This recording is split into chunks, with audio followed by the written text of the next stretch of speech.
അടയാളം കണ്ട കർത്താവ് അതിന്റെ അപ്പുറത്ത് നിങ്ങൾക്ക് ബൃഹത്തായ ഒരു വലിയ കാര്യങ്ങൾ കാണിച്ചതാണ്. കാരണം എന്താണെന്ന് വെച്ച് കഴിഞ്ഞാല് ലിസ്ബ ആദ്യമായിട്ട് വന്നിട്ട് പ്രേയറിന് കയറി വരാനായിട്ട് പോകും. ഞാൻ കാറിൽ വെച്ചിട്ട് തന്നെ കണ്ട് സംസാരിച്ച് അന്ന് തന്നെ കർത്താവ് അവർക്ക് മെസ്സേജ് കൊടുക്കുക, നീ ഇവിടെ നിന്റെ ഭർത്താവിന്റെ ഒപ്പം വെള്ള കാറിൽ രണ്ടാളും കൂടിയിട്ട് ഒറ്റയ്ക്ക് സഞ്ചരിക്കുന്നതായിട്ട് കാണിച്ചിരുന്നു.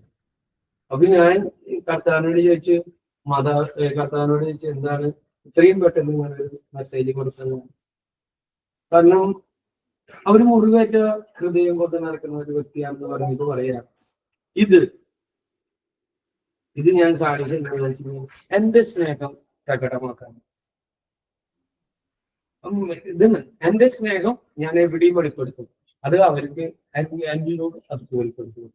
ഇതിനില്ല ഓരോരുത്തരെ ഇപ്പൊ ടെനി ആദ്യമായിട്ട് എന്നോട് ബന്ധപ്പെടുന്ന ആ നിമിഷത്തില് കർത്താവിനോട് ഇതുവരെ ഞാൻ ആരോടും പറഞ്ഞിട്ടില്ല. കർത്താവിനോട് പറഞ്ഞത് ഇതാണ്, ഇവനൊരു മിനിസ്ട്രി തുടങ്ങണം, ആ മിനിസ്ട്രിക്ക് വേണ്ടിയിട്ടുള്ള കാര്യങ്ങളാണ് അവൻ ചെയ്തുകൊണ്ടിരിക്കുന്നത്, അവന് അതിനു വേണ്ടി പ്രാർത്ഥിക്കണം. പിന്നെ രണ്ടാമത്തെ കാര്യം അവനെ എല്ലാവരെയും സഹായിക്കണം, അങ്ങനെ കാര്യങ്ങളൊക്കെ. ഇത് കണ്ടപ്പോ ഒരു മിനിസ്ട്രി തുടങ്ങാന്ന് പറഞ്ഞു കഴിഞ്ഞാല് ഒരു ഗോസ്പൽ മിനിസ്ട്രി സ്റ്റാർട്ട് ചെയ്യാനായിട്ടുള്ള ഒരാള് എല്ലായിടത്തും ഓടി നടക്കുക, എവിടെ നിന്നാണ് സ്നേഹം കിട്ടാന്നാണ് ചോദിച്ചത്.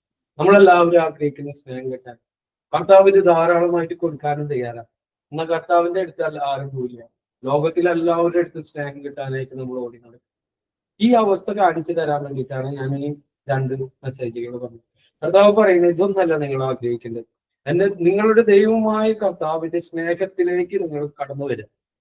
ഈ സ്നേഹത്തിന് അല്ലാണ്ട് നിങ്ങളുടെ മുറിവുകളെ ഉണക്കാൻ ഒരു സ്നേഹത്തിനും ഈ ലോകത്തിൽ സാധിക്കില്ല. ഇതാണ് കർത്താവിന്റെ. ഇനി നമുക്ക് കർത്താവിന്റെ സ്നേഹത്തിന്റെ ഒരു ഭാഗം, ഇതുപോലെ തന്നെ പാപത്തിന്റെ ഒരു ഭാഗം. കാരണം എന്ന് വെച്ച് കഴിഞ്ഞാല് നമ്മളൊരു പാപം ചെയ്ത് ആ പാപത്തില് നമ്മൾ നിലനിൽക്കാനായിട്ട് ആഗ്രഹിക്കുന്ന ആ പാപത്തിന്റെ മേലെ ഒരു സുഖം നമ്മൾ കാണുന്നുണ്ട്. കർത്താവ് പറയുന്നത് എന്താണെന്ന് വെച്ച് കഴിഞ്ഞാല് നിങ്ങൾക്ക് ആ സുഖത്തെ വിട്ടു പോകാൻ ആഗ്രഹമില്ലാത്തത് കൊണ്ടല്ലേ നിങ്ങൾ വീണ്ടും വീണ്ടും ആ പാപം ചെയ്യുന്നതെന്ന് ചോദിച്ചു. അപ്പോ ഞാൻ ഓട്ടോമാറ്റിക്കലി പറഞ്ഞു, എന്റെ തഴക്കദോഷങ്ങളും പാപങ്ങളും ഒന്നും എനിക്ക് റിപ്പീറ്റ് ചെയ്യണമെന്ന് ആഗ്രഹമില്ലേ, പക്ഷെ സംഭവിച്ചു പോണതാണെന്ന്. അപ്പൊ കർത്താവ് എടുത്ത വശിന് പറഞ്ഞു തന്നിട്ടാന്ന് വെച്ച് കഴിഞ്ഞാല് അങ്ങനെയല്ല. ഈ സാഹചര്യം വരുന്നതിന് മുമ്പ് കർത്താവ് നിന്നോട് മെസ്സേജ് തരുന്നുണ്ട്, നീ ഈ സാഹചര്യത്തിൽ നിന്ന് മാറി നിൽക്കുക. അങ്ങനെയാണെങ്കിൽ നിനക്ക് ഈ പാപം നിനക്ക് ആവർത്തിക്കില്ല. ഞാൻ കർത്താവിനോട് പറഞ്ഞു, എന്നുവെച്ചാൽ ഞാൻ സാഹചര്യത്തിൽ നിന്ന് മാറി നിൽക്കാം, നമുക്ക് തമ്മിലൊരു ഡിബേറ്റ് വെക്കാം. ഓക്കെ, ഞാൻ ആ സാഹചര്യത്തിൽ നിന്ന് മാറിയിരുന്നു. പാപങ്ങളിൽ നിന്ന് മാറി പകരം അഭിഷേകം കിട്ടി. അപ്പോ കർത്താവ് എന്നോട് ചോദിച്ചു, നീ നിന്റെ പണ്ടത്തെ പാപങ്ങളെ താലോലിച്ച് നടന്നിരുന്ന ഒരു കാര്യമില്ല. നീ പൗലോസ് അപ്പോസ്തലനെ നോക്ക്, അവൻ എന്താ ചെയ്തതെന്ന് മാത്രം നീ ചിന്തിച്ചാൽ മതി. ക്രിസ്ത്യാനികളെ തീക്ഷ്ണമായി പീഡിപ്പിച്ചു കൊണ്ടിരുന്ന ഒരു വ്യക്തിയായിരുന്നു പൗലോസ് അപ്പോസ്തലൻ. നഖശിഖാന്തം എന്ത് ചെയ്തിലും കിട്ടിക്കഴിഞ്ഞാൽ അവനെ ഒന്നെങ്കിൽ തടങ്കിലടിച്ച് അടിച്ച് തകർത്ത് കളയും, അല്ലെങ്കിൽ എങ്ങനെ വിഷമിപ്പിക്കണോ അതുപോലെയൊക്കെ ക്രിസ്ത്യാനികളെ വിഷമിപ്പിച്ചായിരുന്ന ഒരു വ്യക്തിയാണ്. അവൻ കർത്താവിനോട് പറയാം, കർത്താവിനെ വെല്ലുവിളിച്ചിട്ട് നടക്കുന്നത്. അപ്പോ കർത്താവ് അവന് കൊടുത്ത ഒരു ഇതാണ് വെച്ച് കഴിഞ്ഞാൽ, ഇത്രയും പീഡിപ്പിച്ച് ഇത്രയും ഇതായിട്ടുള്ള ഒരു വ്യക്തി പിന്നെ ക്രിസ്ത്യാനികൾക്ക് വേണ്ടി പ്രവർത്തിക്കാനായിട്ട് ഇറങ്ങി തിരിക്കുമ്പോൾ അവനുണ്ടാകുന്ന പ്രശ്നങ്ങൾ എന്താ വെച്ചാൽ, ഓരോരുത്തരെ നിങ്ങളെ പീഡിപ്പിച്ചവരുടെ മുമ്പിൽ ഇറങ്ങി ചെല്ലുമ്പോൾ നിങ്ങളുടെ മുഖത്ത് നോക്കുമ്പോൾ അവന് എന്ത് ഫീലിംഗ് ഉണ്ടാവും? ഗിൽറ്റി കോൺഷ്യസ് ഉണ്ടാവും. ഓൾറെഡി അവൻ ഓൾറെഡി എന്താ പറയാ, ഇത് നമുക്ക് പറ്റില്ല എന്ന് പറഞ്ഞിട്ട് നമ്മൾ തിരിഞ്ഞു നടക്കും. ഇതാണ് പൗലോസ് അപ്പോസ്തലനും ഓരോ വിശുദ്ധന്മാരുടെയും. ഇവരൊന്നും പാപം ചെയ്യാത്തവരില്ല, പക്ഷെ പാപത്തിൽ നിന്ന് അവര് കരകയറി തന്റെ ജീവിതചര്യകളിൽ അവര് പിന്നെ പൂർണ്ണമായും ഉത്സാഹിക്കുക. പൗലോസ് അപ്പോസ്തലൻ പറയാം, എനിക്ക് എന്ത് പറഞ്ഞാലും എനിക്ക് എത്തണം അവിടെ, എന്റെ കർത്താവിനെ എനിക്ക് പൂർണ്ണമായിട്ട് വേണം. പിന്നെ വേറൊരു പൗലോസിനെയാണ് നമ്മൾ കാണുന്നത് ശക്തമായിട്ട് പ്രവർത്തിക്കുന്നത്, അതായത് ക്രിസ്ത്യാനിറ്റിക്ക് വേണ്ടിയിട്ട് ശക്തമായിട്ട് പ്രവർത്തിക്കുന്നത്. അവന്റെ സകല ബുദ്ധി മനസ്സാത്മാവിന്റെ പൂർണ്ണ മേഖലകളും സമർപ്പിച്ചുകൊണ്ട് അവൻ ശുശ്രൂഷ ചെയ്യുക. അവൻ ഒരാളെയും തളർത്താനായിട്ട് പിന്നെ ഉദ്ദേശിക്കുന്നില്ല, അല്ലെങ്കിൽ ആരെങ്കിലും വാക്ക് കേട്ടിട്ടോ അവനെ എത്രയും സ്ഥലങ്ങളിൽ അവനെ പ്രസംഗിക്കാൻ വരണ്ടാന്നും മറ്റുള്ള കാര്യങ്ങളും പറഞ്ഞിട്ട് അവൻ ഒഴിവാക്കിയിട്ടുണ്ട്. പക്ഷെ അവിടേക്കും പോയിട്ട് അവൻ പ്രസംഗിച്ചിട്ടുണ്ട്. അവരുടെ അടുത്ത് അവന്റെ സ്നേഹം പിടിച്ചു പറ്റിയിട്ട് അവൻ പോയിട്ട് പ്രസംഗിച്ചിട്ടുണ്ട്. ഈ മേഖലകളിൽ രണ്ടും. അപ്പൊ കർത്താവ് പറയാ ഈ സ്നേഹം അവനിൽ എവിടെ നിന്ന് വന്നു? അപ്പോ കർത്താവ് ചോദിച്ചു, കർത്താവ് എന്നോട് ചോദിച്ചു, ഈ സ്നേഹം നിങ്ങൾ ഓരോരുത്തരിലും വന്നെന്നറിയണമെങ്കിൽ നിങ്ങൾ എന്ത് ചെയ്യും? നിങ്ങളായിരിക്കുന്ന അവസ്ഥയിൽ കർത്താവിനെ സ്വീകരിക്കാൻ നമ്മൾ ഓരോരുത്തരും തയ്യാറാവണം. അതെങ്ങനെ നമ്മൾ തയ്യാറാവും? നമ്മളുടെ കഴിഞ്ഞു പോയ ജീവിതത്തെ നമ്മൾ കുഴിച്ചു മൂടാൻ തയ്യാറാണ്. ആ മേഖലനെ പിന്നെ നമ്മൾ കുമ്പസാരിച്ച് നമ്മൾ പറഞ്ഞു കഴിഞ്ഞാൽ അതിന്റെ ഇതിന് നിന്നിട്ട് പിന്നെ അതിന് പരിഹാരം ചെയ്യും. ഈ പരിഹാരമാണ് കർത്താവിലേക്കുള്ള നമ്മുടെ ഓട്ടം. ഈ ഓട്ടത്തിന് കോട്ടം വരുന്നത് എന്താന്ന് വെച്ച് കഴിഞ്ഞാല് നമ്മൾ അത് ചെയ്ത കാരണം കൊണ്ട് ഇതിന് ഞാൻ പ്രാപ്തനല്ല എന്ന് നമ്മളുടെ മനസ്സിൽ തന്നെ നമ്മളോട് മറ്റോ പറഞ്ഞുകൊണ്ടിരിക്കും. കാരണം എന്താണെന്ന് വെച്ച് കഴിഞ്ഞാല് ഇന്ന് ഞാൻ ഇതിങ്ങനെ പ്രസംഗിക്കുന്ന ഒരിക്കലും ഞാൻ ചിന്തിച്ചത്. ഇന്നലെ ഒരു സംഭവം ഉണ്ടായതിനെ കുറിച്ചാണ് ഞാൻ അറിഞ്ഞത്. കർത്താവ് ഇന്നലെ ഞാൻ സംസാരിച്ചുകൊണ്ടിരിക്കുക, അങ്ങനെ വെറുതെ ഇരുന്ന് പ്രാർത്ഥിച്ചുകൊണ്ടിരിക്കുമ്പോ കർത്താവ് എന്നോട് പറയാ, ഞാനിങ്ങനെ ബൈബിള് വായിച്ചുകൊണ്ടിരിക്കുക, എബ്രായറിലാണ് ഇങ്ങനെ വായിച്ചുകൊണ്ടിരിക്കും. പെട്ടെന്ന് എന്നോട് പറയാ, എന്റെ ഓഫീസിലെ കുറച്ച് കാര്യങ്ങൾ പറഞ്ഞു ഈ എന്റെ ഓർഡറൊക്കെ വേറെ ആൾക്കാർ കൊണ്ടുപോകും. അപ്പൊ ഞാനിങ്ങനെ ഇരുന്നിട്ട് ചിരിച്ചിട്ട് പറയും, കർത്താവ് ഓർഡറൊക്കെ കൊണ്ടുപോയി, അപ്പൊ ഇതിലും ബൃഹത്തായ ഒരു കമ്പനിയിൽ ബൃഹത്തായ ഒരു ജോലി നൽകാൻ വേണ്ടിയിട്ടാണോ ഇതൊക്കെ ചെയ്യുന്നതെന്ന് ചോദിച്ചു. പറഞ്ഞു, നീ വെയിറ്റ് ചെയ്യും, നീ ഇരുന്ന് ബൈബിള് വായിച്ചോളാൻ പറഞ്ഞു. ഞാനിങ്ങനെ ഇരുന്നിട്ട് ബൈബിള് വായിച്ച് എബ്രാഹിം ഫുള്ള് കഴിഞ്ഞപ്പോ ഞാൻ പറഞ്ഞു, ഇത്ര വലിയ അധ്യായങ്ങളൊക്കെ വായിച്ച് തീർത്തു, ഇനി സമാധാനമായിട്ട് ഓഫീസിലേക്ക് അല്ല വീട്ടിലേക്ക് പോയിട്ട് നൈറ്റ് ഡ്യൂട്ടിയിൽ ഇരിക്കണം. അതാണ് ഏറ്റവും ടെൻഷൻ. വൈകുന്നേരം ഫുള്ള് ഇരിക്കുന്നത്, അല്ല 12 മണി വരെ ഇരിക്കണ്ടേ. അതിന് എനിക്ക് പല്ലുവേദന തുടങ്ങി, തലവേദന തുടങ്ങി, എനിക്ക് പറ്റില്ല എന്ന് എനിക്ക് ഉറപ്പിച്ചു. അങ്ങനെ ഇരിക്കുമ്പോഴാണ് പെട്ടെന്ന് ഒരു ഫോൺ കോൾ വന്നു. ഞാൻ എടുത്തില്ല, എന്തിനാ വെറുതെ ഇത് ഇനിയിപ്പോ എന്തെങ്കിലും കംപ്ലൈന്റ് ആവും. ഈ കംപ്ലൈന്റിന്റെ അടുത്തേക്ക് ഞാൻ പോയിട്ടൊരു കാര്യം, കംപ്ലൈന്റ് വിളിച്ച് ഇവരോട് പറഞ്ഞ് ഇവരും കേട്ടില്ല എന്ന് വെച്ചാൽ അവിടെ കിടക്കട്ടെ എന്ന് പറഞ്ഞിട്ട് ഞാൻ അത് അങ്ങനെ ഇട്ടു. കുറച്ചു നേരം കഴിഞ്ഞപ്പോ അവര് വീണ്ടും വിളിച്ചു. അപ്പൊ ഞാൻ പറഞ്ഞു, എന്താ വിളിച്ചതെന്ന് ചോദിച്ചു. പറഞ്ഞു, ഒന്ന് വരുവാന്ന് ചോദിച്ചു. പണ്ടത്തെ ആ കൊട്ടേഷൻ തന്നു റിവ്യൂ ചെയ്യാനാണ്. ഞാൻ പറഞ്ഞു ഓക്കെ. അവിടെ ചെന്ന് സംസാരിച്ച് അവര് എനിക്ക് തരാൻ ഉദ്ദേശിച്ചത് പറഞ്ഞ ഒരു 2 തന്നു. 2 ഓർഡർ തന്നിട്ട് പറഞ്ഞു, നീ 2 ഓർഡർ ഹാൻഡിൽ ചെയ്യാൻ പറഞ്ഞു. അപ്പോ ഞാൻ കർത്താവിനോട് ചോദിച്ചു, ഇത് നീ ഒളിപ്പിച്ചു വെച്ചിട്ടുണ്ടെങ്കിൽ കുറച്ച് നേരത്തെ മുമ്പ് പറയാന്ന് വെച്ച് കഴിഞ്ഞാല് എനിക്ക് എത്രയോ സന്തോഷമായിട്ട് ആ ഓർഡർ പോയിട്ട് അറ്റൻഡ് ചെയ്യാറുണ്ടോ എന്ന് തോന്നുന്നു. അപ്പോ കർത്താവ് പറയുന്നത് ഞാൻ ചിലട്ട് കാര്യമില്ല, നിങ്ങൾക്ക് വേണ്ടിയിട്ട് ഞാൻ ഒരുക്കി വെച്ചിരിക്കുന്ന കാര്യങ്ങൾ നിങ്ങൾ എപ്പോഴെങ്കിലും അറിഞ്ഞിട്ടുണ്ടെങ്കിൽ, അല്ലെങ്കിൽ നിങ്ങളുടെ സ്വപ്നത്തിൽ നിങ്ങൾ കണ്ടിട്ടുണ്ടെങ്കിൽ, അല്ലെങ്കിൽ നേരിട്ട് നിങ്ങൾ കണ്ടിട്ടുണ്ടെങ്കിൽ നിങ്ങൾ ഇവിടുന്ന് ഏറ്റു പോയില്ല എന്ന് പറഞ്ഞു. അതായത് കർത്താവിന്റെ സന്നിധിയിൽ നിന്ന് നിങ്ങൾ ഒരാളെ ഏറ്റു പോയില്ലാന്ന്. അവിടെ ഇരിക്കുന്നു, അവിടെ ഇരുന്ന് പ്രാർത്ഥിക്കുന്നു.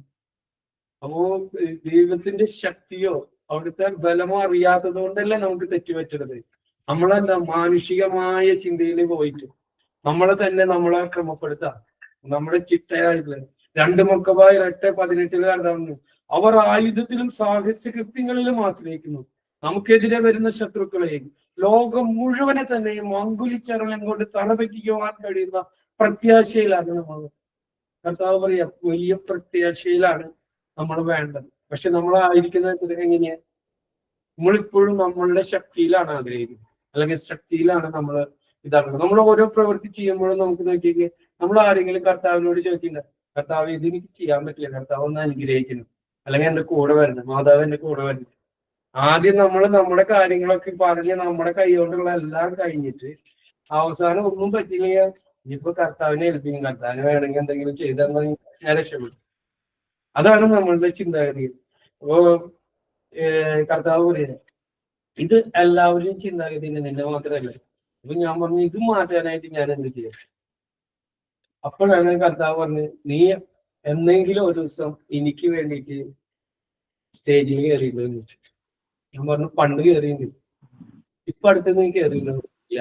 എന്താ കാരണം എന്ന് ചോദിച്ചു. പറഞ്ഞു, ഇപ്പൊ ഞാൻ ബാക്കിയുള്ളൊക്കെ ടെൻഷനുകളൊക്കെ ഉണ്ട്, പിന്നെ എന്തിനാ ഇതും കൂടി ഇട്ടെടുക്കണേന്ന് ചോദിച്ചു. ഉടനടി പറഞ്ഞു, നീ അതിൽ കയറാണ്ട്, ഇവിടെ കയറാണ്ട് നീ അവിടെ ചെന്നിട്ട് പറയാണ്ട് ഇനി നീ എന്റെ അടുത്തേക്ക് വരേണ്ട ഒരു കാര്യം ചോദിച്ചപ്പോ ഞാൻ പറഞ്ഞു, ഇത് എന്റെ കാര്യം മാത്രമല്ല, നമ്മുടെ ഓരോരുത്തരുടെയും കാര്യം. കർത്താവ് ആഗ്രഹിക്കുന്നത് നമ്മൾ ധനം കൊടുത്ത് സഹായിക്കുന്നുണ്ട്, മറ്റുള്ള മേഖല കൊടുത്ത് സഹായിക്കുന്നുണ്ട്, ഓക്കെ. പക്ഷെ അതിനേക്കാളും കൂടുതലായിട്ട് കർത്താവ് ആഗ്രഹിക്കുന്നത് നമ്മൾ എവിടെയെങ്കിലും നിന്ന് നമുക്കറിയാവുന്ന 4 കാര്യങ്ങൾ നമ്മൾ മറ്റുള്ളവരോട് വിളിച്ചു പറയാനാ കർത്താവ് ആഗ്രഹിക്കുന്നു. വളരെ ശക്തമായിട്ട് ആഗ്രഹിക്കുന്നുണ്ട്. അവിടുന്ന് കർത്താവ് പറയുന്നത്, നിങ്ങൾക്ക് ഞാൻ ഇത് എത്രയോ കാര്യങ്ങൾ ഞങ്ങളുടെ ജീവിതത്തിൽ നൽകി. അപകടങ്ങളിൽ നിന്ന് നിങ്ങളെ രക്ഷിച്ചു, പ്രലോഭനങ്ങളിൽ നിന്ന് രക്ഷിച്ചു, നിങ്ങളെ പേര് ചൊല്ലി വിളിച്ച് നിങ്ങളുടെ പ്രാർത്ഥനയ്ക്ക് ഞാൻ നിങ്ങളെ ഇവിടെ കൊണ്ടുവന്നു. എന്നിട്ട് നിങ്ങൾക്ക് ഒരു കാര്യം പോലും എന്റെ ആ ഇതിന് മുമ്പിൽ നിന്നിട്ട് നിങ്ങൾക്ക് പറയാൻ പറ്റുന്നില്ല എന്ന് ചോദിക്കും. അപ്പൊ ഞാൻ പറഞ്ഞു, എനിക്ക് അത് പറയാൻ പറ്റില്ല, എന്റെ കൈയും കാലും മറക്കും. സത്യം ഞാൻ പറയും, 2 മുമ്പിൽ നിന്ന് എനിക്ക് സംസാരിക്കാൻ പറ്റില്ല, എന്റെ കൈയും കാലും മറക്കുന്നു. ഞാൻ പറഞ്ഞു, അത് ഇനി മുതൽ നിന്റെ കൈയും കാലും മറക്കില്ല, നീ നിന്റെ പരിശുദ്ധാത്മാവിനെ നേടിയിട്ട് നീ പോയിട്ട് സംസാരിക്കാൻ പറഞ്ഞു. ഞാൻ ഇവിടെ ഇരുന്ന് മറക്കായിരുന്നു. ഇപ്പൊ ഇവിടെ കയറി കുറച്ച് കഴിഞ്ഞപ്പോഴാണ് ചൂടും ഇതൊക്കെ ആയത്, സെറ്റപ്പ് ആയത്. അപ്പൊ കർത്താവ് പറയുന്നത് ഇത്രയേ ഉള്ളൂ, നീ അതിനു വേണ്ടി എന്ത് പ്രശ്നം വന്നാലും, സാഹചര്യം അനുകൂലമായാലും പ്രതികൂലമായാലും, ഞാൻ എന്റെ കർത്താവിന്റെ വചനം പ്രഘോഷിക്കുന്നു പറഞ്ഞു കഴിഞ്ഞാൽ പ്രഘോഷിച്ചിരിക്കും. അത് നമുക്കൊരു വാശി വേണം. ബാക്കിയുള്ള കാര്യങ്ങൾക്കൊക്കെ നമുക്ക് ഭയങ്കര വാശി ഉണ്ടല്ലോ. കർത്താവ് പറയുന്ന പോലെ എന്ന് വെച്ച് കഴിഞ്ഞാല് നമ്മൾക്ക് ബാക്കി എല്ലാ കാര്യങ്ങൾക്കും നമുക്ക് വാശിന്റെ കാത്തിരുന്ന് നമ്മൾ നേടിയെടുക്കുന്നുണ്ട്. കൊന്ത ചൊല്ലി പ്രാർത്ഥിച്ചും അത് ചെയ്ത് ഇത് ചെയ്തും ഒക്കെ. കർത്താവിന്റെ സന്നിധിയിലേക്ക് വരുമ്പോൾ മാത്രമേ നമുക്ക് അത് നമ്മുടെ തെറ്റല്ല. കാരണം നമ്മളുടെ എല്ലാ കാര്യങ്ങളും തിന്മയിലേക്കാണ് ചാഞ്ഞിരിക്കുന്നത്. നമ്മളെല്ലാവരും ലോകത്തിന് ആകൃഷ്ടരായിട്ടിരിക്കുന്നത്, അല്ലെങ്കിൽ ലോകത്തിലേക്ക് നമ്മൾ കണ്ണുവച്ചിരിക്കുന്നത്. എന്ന് വെച്ച് കഴിഞ്ഞാല് ഇന്ന് ഓരോരുത്തർക്ക് വേണ്ടിയിട്ട് ഒരു വലിയ വചന പ്രഭാഷകനാവണം എന്ന് പറഞ്ഞിട്ട് ഒരാൾ പ്രാർത്ഥിക്കാൻ വന്നു. ഞാൻ ആൾക്ക് വേണ്ടി പ്രാർത്ഥിച്ചപ്പോൾ ആളുകൾ കാണിക്കുന്നത് ഇത്രയേ ഉള്ളൂ, നല്ല ജോലി, ഓക്കെ, ഒരു 10-20,000 രൂപ ശമ്പളമായ കുഴപ്പമില്ല, അത് വേണം, നിർബന്ധം. കുഴപ്പമില്ലാതെ ആദ്യം പറഞ്ഞു, പിന്നെ പറഞ്ഞു നിർബന്ധം എന്ന് പറഞ്ഞു. പിന്നെ സ്യൂ കാറ്, ഇതൊക്കെ വേണം.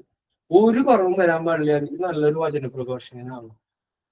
അപ്പൊ ഞാൻ ആളോട് ചോദിച്ചു, ഇങ്ങനെയൊക്കെ ആണെങ്കിൽ നിങ്ങൾക്ക് ബുദ്ധിമുട്ടൊന്നും ഇല്ലാണ്ട് വചനം പ്രഘോഷിക്കാനായിട്ട് നിങ്ങൾക്ക് പറ്റുമോ? പറഞ്ഞു, ഞങ്ങൾക്ക് പറ്റും, ഞങ്ങൾ ചെയ്യുന്നു പറഞ്ഞു. ഞാൻ പറഞ്ഞു, നിനക്ക് പറ്റില്ല. കാരണം എന്ന് വെച്ച് കഴിഞ്ഞാല് നിനക്ക് കർത്താവിന്റെ സഹനം എന്താണെന്ന് അറിയാണ്ട് നിന്റെ കൈയും കർത്താവിന്റെ കൈയും ഒരുമിച്ച് യോജിപ്പിക്കണം. നമ്മുടെ പാപങ്ങളുടെ മേൽ നമ്മുടെ കൈന്റെ ഈ കൈ കൊണ്ട് നമ്മൾക്ക് എന്തെങ്കിലും ചെയ്യണമെങ്കിൽ കർത്താവിനോട് പറയുന്നത്, നിങ്ങളുടെ കൈ എന്നോട് കൂട്ടിച്ചേർത്തതാ, ഞങ്ങൾ ഒരുമിച്ചിട്ട് നമുക്ക് പ്രവർത്തിക്കാം, അല്ലെങ്കിൽ ഒരുമിച്ച് ചെയ്യാന്ന് പറഞ്ഞാൽ ഈ കാര്യങ്ങൾ നടക്കുള്ളൂ. അല്ലാണ്ട് നമ്മുടെ ഇഷ്ടത്തിന് എന്തെങ്കിലും ചെയ്തു കൂട്ടാന്ന് വെച്ച് കഴിഞ്ഞാൽ നടക്കില്ല എന്ന് പറഞ്ഞിട്ട് അവനോട് ഞാൻ കുറച്ചു നേരം കഴിഞ്ഞിട്ട് പറഞ്ഞു, നിനക്ക് പറ്റുന്ന വെച്ച് കഴിഞ്ഞാല് നീ കുറച്ച് സഹനം എടുക്കുക, ഇന്ന് മുതൽ 5 കൊന്തയില്ല, ബൈബിളിൽ ഇരുന്ന് വായിക്കുക, ഇത് കർണജപമൊക്കെ ചെല്ലുക. അപ്പൊ അവന് എന്താ പറഞ്ഞതെന്ന് വെച്ച് കഴിഞ്ഞാൽ, ഞാൻ കുറെ നേരം വെറുതെ കർത്താവിന്റെ അടുത്ത് ഇരിക്കുന്നുണ്ട്, ഞാൻ ധ്യാനിക്കുന്നു. എന്നിട്ട് കർത്താവായിട്ട് ഞാൻ എപ്പോഴും ഇങ്ങനെ നമ്മളിങ്ങനെ പ്രാർത്ഥിച്ചുകൊണ്ട് മാത്രം ഇരുന്നാൽ പോരെ, ഇങ്ങനെ ധ്യാനിച്ചിരുന്നിട്ട് ഞാൻ കർത്താവായിട്ട് ഭയങ്കര അടുക്കുന്നു. ഞാൻ ചോദിച്ചാൽ എത്ര മിനിറ്റ് ആയിട്ട് എടുക്കാമെന്ന് ചോദിച്ചു. 5 മിനിറ്റ് ആയിട്ട് എടുക്കുന്നു. ഓ, ഭയങ്കര കാര്യമാണ്. പക്ഷെ അതിനൊന്നുമല്ല ഞാൻ കുറ്റം പറയുന്നു. ഇതൊക്കെ ഉണ്ടെങ്കിലും കർത്താവിന്റെ സ്നേഹം നമ്മുടെ മനസ്സിലുണ്ടായി, നമ്മുടെ ഹൃദയത്തിലും തീഷ്ണത ഉണ്ടായാൽ മതി. ഈ തീഷ്ണത എന്ന് പറഞ്ഞ സംഭവം നമ്മൾക്കില്ല. കാരണം എന്ന് വെച്ച് കഴിഞ്ഞാല് നാളെ ജീവിക്കാനുള്ള കാശ് നമ്മുടെ കയ്യിൽ കിട്ടി കഴിഞ്ഞാൽ നമ്മുടെ വീടിനുള്ളിൽ സമാധാനമായിട്ടിരിക്കും. പിന്നെ ആരെങ്കിലും വന്ന് നമ്മളെ ചൂടാക്കിയാൽ മാത്രമേ നമ്മൾ ഇറങ്ങി പുറപ്പെടുള്ളൂ. ഈ ഒരു അവസ്ഥയിൽ നിന്ന് നമ്മളെ മാറ്റാനായിട്ട് കർത്താവ് ഒരുപാട് ആഗ്രഹിക്കുന്നുണ്ട്. കർത്താവ് പറയുന്നത്, നിങ്ങളുടെ ഹൃദയങ്ങളിലേക്ക് ഞാൻ കടന്നു വരാൻ ആഗ്രഹിക്കുന്നു. അതെങ്ങനെ ഞാൻ കടന്നു വരാൻ ആഗ്രഹിക്കുന്നത്? വെറുതെ കടന്നു വരല്ല. നിങ്ങളുടെ എല്ലാ അവസ്ഥകളെയും എനിക്കറിയാം. കർത്താവ് പറയാം, നിങ്ങളുടെ എല്ലാ അവസ്ഥകളെയും എനിക്കറിയാം. ആ അവസ്ഥകളിൽ മേല് ആ അവസ്ഥകൾ കർത്താവിനോട് പറഞ്ഞിട്ട് കർത്താവിനെ സ്വീകരിക്കാം. ആക്സെപ്റ്റ് ചെയ്യുമ്പോൾ കർത്താവ് എന്നിട്ട് തരാന്ന് വെച്ച് കഴിഞ്ഞാൽ തിരിച്ചിട്ട് കർത്താവിന്റെ സ്നേഹം അവിടെ ഒഴുക്കും. കർത്താവിന്റെ സ്നേഹവും വചനവും വന്ന് നിറയുമ്പോൾ നിങ്ങൾക്ക് ഭയങ്കര ഹീലിംഗ് ആയിരിക്കും. നിങ്ങളുടെ ഈ എന്ന് വെച്ച് കഴിഞ്ഞാൽ അവിടുത്തെ പല ദുഃഖങ്ങൾക്കും പല പ്രശ്നങ്ങൾക്കും കാരണം നിങ്ങളുടെ ഹൃദയത്തിന്റെ മുറിവുകളാണ്, സ്നേഹം കിട്ടാത്തതിന്റെ അവസ്ഥകളാണ്. ആ മേഖലയിലൊക്കെ കർത്താവ് വന്ന് നിങ്ങളുടെ മുറിവുകൾ ഉണക്കും, നിങ്ങളുടെ വെറുപ്പുകൾ അവിടുന്ന് മാറ്റിത്തരും, നിങ്ങളുടെ ഹൃദയങ്ങൾ അവിടുന്ന് പരിശോധിച്ച് നിങ്ങൾക്ക് എന്താ കുറവെന്ന് വെച്ച് കഴിഞ്ഞാൽ അവിടുന്ന് പഠിപ്പിച്ചു തരും. അത് പറയുന്നുണ്ട്, പരിശുദ്ധാത്മാവ് നിന്റെ മേൽ വന്നു കഴിയുമ്പോൾ അവൻ എല്ലാം നിങ്ങളെ പഠിപ്പിക്കും. നിങ്ങൾ ഒരാളുടെ അടുത്തേക്ക് കൊണ്ട് ഒരു കാര്യത്തെയും പഠിപ്പിക്കുന്നത്. പരിശുദ്ധാത്മാവ് നിറയാൻ വേണ്ടി മാത്രം പ്രാർത്ഥിച്ചാൽ മതി, നിങ്ങളുടെ ഹൃദയങ്ങൾ അവിടുന്ന് ഒരുക്കി തരും. ഈ ഒരു മേഖലയിലേക്ക് നമ്മൾ കടക്കാനായിട്ട് വളരെ ബുദ്ധിമുട്ടിട്ട് നിൽക്കുക. കാരണം എന്താണെന്ന് വെച്ച് കഴിഞ്ഞാല് നമുക്കറിയാം ഇതൊക്കെ ഇങ്ങനെ. അപ്പൊ നമ്മളുടെ പല സുഖങ്ങളും നമ്മൾ നഷ്ടപ്പെടുത്തേണ്ടി വരുമോ എന്നുള്ള പേടി. പലരോട് ഞാൻ സംസാരിച്ചപ്പോ ഈ സെയിം കാര്യം തന്നെ പറഞ്ഞത്. ഞാൻ ഈ പ്രാർത്ഥനയിലേക്ക് വന്ന് പ്രാർത്ഥനക്കാരനായി പ്രാർത്ഥനയിൽ ജീവിക്കുമ്പോൾ എന്റെ എന്തെല്ലാം കാര്യങ്ങൾ എനിക്ക് നഷ്ടപ്പെട്ടു പോകും. ജീവിതത്തിന്റെ മേഖലകൾ, കറങ്ങാൻ പോക്ക്, നല്ല ഫുഡ് കഴിക്കില്ല, ഇതിനൊക്കെ ഞാൻ എന്നിട്ട് ലിമിറ്റേഷൻ ഇടേണ്ടി വരും. എന്നാൽ കർത്താവ് പറയുന്നത് നീ ഇഷ്ടംപോലെ കാശുണ്ടായി, ഇഷ്ടംപോലെ ഭക്ഷിച്ചു, ഇഷ്ടംപോലെ ഇതാക്കിയോ, പക്ഷെ എല്ലാറ്റിനും വലിയവനായിട്ട് നീ എന്നെ കണ്ടാവും. ഇതൊറ്റ കാര്യം പറയുന്നോളാം കർത്താവ്. പക്ഷെ അതുപോലും ചെയ്യാൻ നമുക്ക് താല്പര്യം ഇല്ലാന്നല്ല, നമ്മളുടെ സാഹചര്യങ്ങളും നമ്മുടെ പ്രശ്നങ്ങളും അതിനെ അനുവദിക്കുന്നില്ല. അതാണ് കർത്താവ് പറഞ്ഞത്. ആദ്യം നമ്മുടെ കയ്യിലുണ്ടാവുന്നത് എന്നിട്ടാ നമ്മുടെ ഇതില് ദുർമോഹം ഗർഭം ധരിച്ച് ദുർമോഹം ഗർഭം ധരിച്ച് പാപത്തിൽ പ്രസവിക്കുന്നു. പാപം പൂർണ്ണ വളർച്ച പ്രാപിക്കുമ്പോൾ മരണത്തെ ജനിപ്പിക്കുന്നു. അവരങ്ങനെയാണ്. നമ്മുടെ ജീവിതത്തിന്റെ എല്ലാ മേഖലകളും ആദ്യം വിശ്വാസി കണ്ടറിയും എന്താ ചെയ്യുന്നതെന്നുള്ളത്. നമ്മുടെ ബലഹീനതകൾ അവിടുന്ന് നോക്കി നിൽക്കും. അത് കഴിഞ്ഞിട്ട് നിങ്ങൾക്ക് ആ ബലഹീനതകളിലെ ഓരോന്നായിട്ട് നിങ്ങൾ പോലും അറിയാണ്ട് നിങ്ങൾ അതിനെ അഡിക്റ്റ് ആവും. നമ്മുടെ ബലഹീനത, അതായത് പണ്ട് സന്യാസം പറയുന്നത് പോലെ തന്നെ നമുക്കറിയാം, എന്നിട്ട് ഒരു പ്രാവിനെ പിടിക്കണമെങ്കിൽ നെല്ലിട്ട് കൊടുത്തിട്ട് കെണി വെച്ചിട്ടിരിക്കുന്നത്. ഇതേ സെയിം അവസ്ഥയിലാണ് അവൻ ചെയ്യുക. അവനൊന്നും ചെയ്തതായിട്ട് നമുക്ക് കാണാൻ പറ്റില്ല. എന്താ ചെയ്യാന്ന് വെച്ച് കഴിഞ്ഞാല് ചെറുതായിട്ട് അവിടുന്ന് മെല്ലനെ നമ്മുടെ ഓരോ മേഖലകളിലും കടന്നു. ഇതിലെ ഏറ്റവും സാധാരണക്കാരെ ഈ പ്രാർത്ഥനക്കാരൊക്കെ വിടുന്നത് ഒറ്റ കാര്യത്തിലുള്ള പൈസയുടെ കാര്യത്തിൽ. പ്രാർത്ഥനക്കാരെല്ലാവരും വീഴ ഒറ്റ കാര്യമുള്ള പൈസ മെയിൻ ആയിട്ട് വരുന്നത്. പിന്നെയാണ് ബാക്കിയുള്ള കാര്യങ്ങളിലൊക്കെ അവര് 1 by 1 ആയിട്ട് തിരിഞ്ഞു പോകും. ഈ മേഖല ഭയങ്കര പ്രശ്നം. കർത്താവ് എനിക്ക് പല വ്യക്തികളിൽ നിന്ന് വെച്ചിട്ട് പ്രാർത്ഥിക്കുമ്പോൾ കാണിച്ചു തരാം. അവർ പൈസയുടെ മേഖലയില് പ്രശ്നങ്ങളുണ്ട്. അവന്റെ കുടുംബം നിന്ന് നോക്കി താറുമാറായിട്ട് കിടക്കും. തിരിച്ചു വെക്കാൻ പറ്റാത്ത രീതിയിൽ എല്ലാം തകർന്നു പോയിരിക്കുക. കർത്താവ് പറയാ, ഈ തകർന്നിരിക്കുന്ന അവസ്ഥയിൽ നീ എന്നെ സ്വീകരിക്കുക, എന്നെ ആക്സെപ്റ്റ് ചെയ്യും. ഞാൻ നിങ്ങൾക്ക് ഈ ജീവിതം ക്രമപ്പെടുത്തി തരാം. ഈ ജീവിതത്തെ നീ മാപ്പ് പറയും. അതിന് പരിഹാരം എന്താണെന്ന് നിനക്ക് ചെയ്യാൻ പറ്റാന്ന് വെച്ച് കഴിഞ്ഞാൽ നീ ചെയ്യും. നിന്നെ സകല മേഖലകളിൽ ഞാൻ നിന്നെ ക്രമപ്പെടുത്തി തരാം. സകല മേഖലകളും ഒരു പ്രശ്നങ്ങളും ഇല്ലാണ്ട് നിന്നെ ഞാൻ കൊണ്ടു നടക്കാനുള്ള കഴിവുള്ളവനാണ് നിങ്ങളെ വിളിക്കുന്നത്. Hallelujah, hallelujah. കൽപ്പനയെ സ്തുതിച്ച് പ്രാർത്ഥിക്കാം.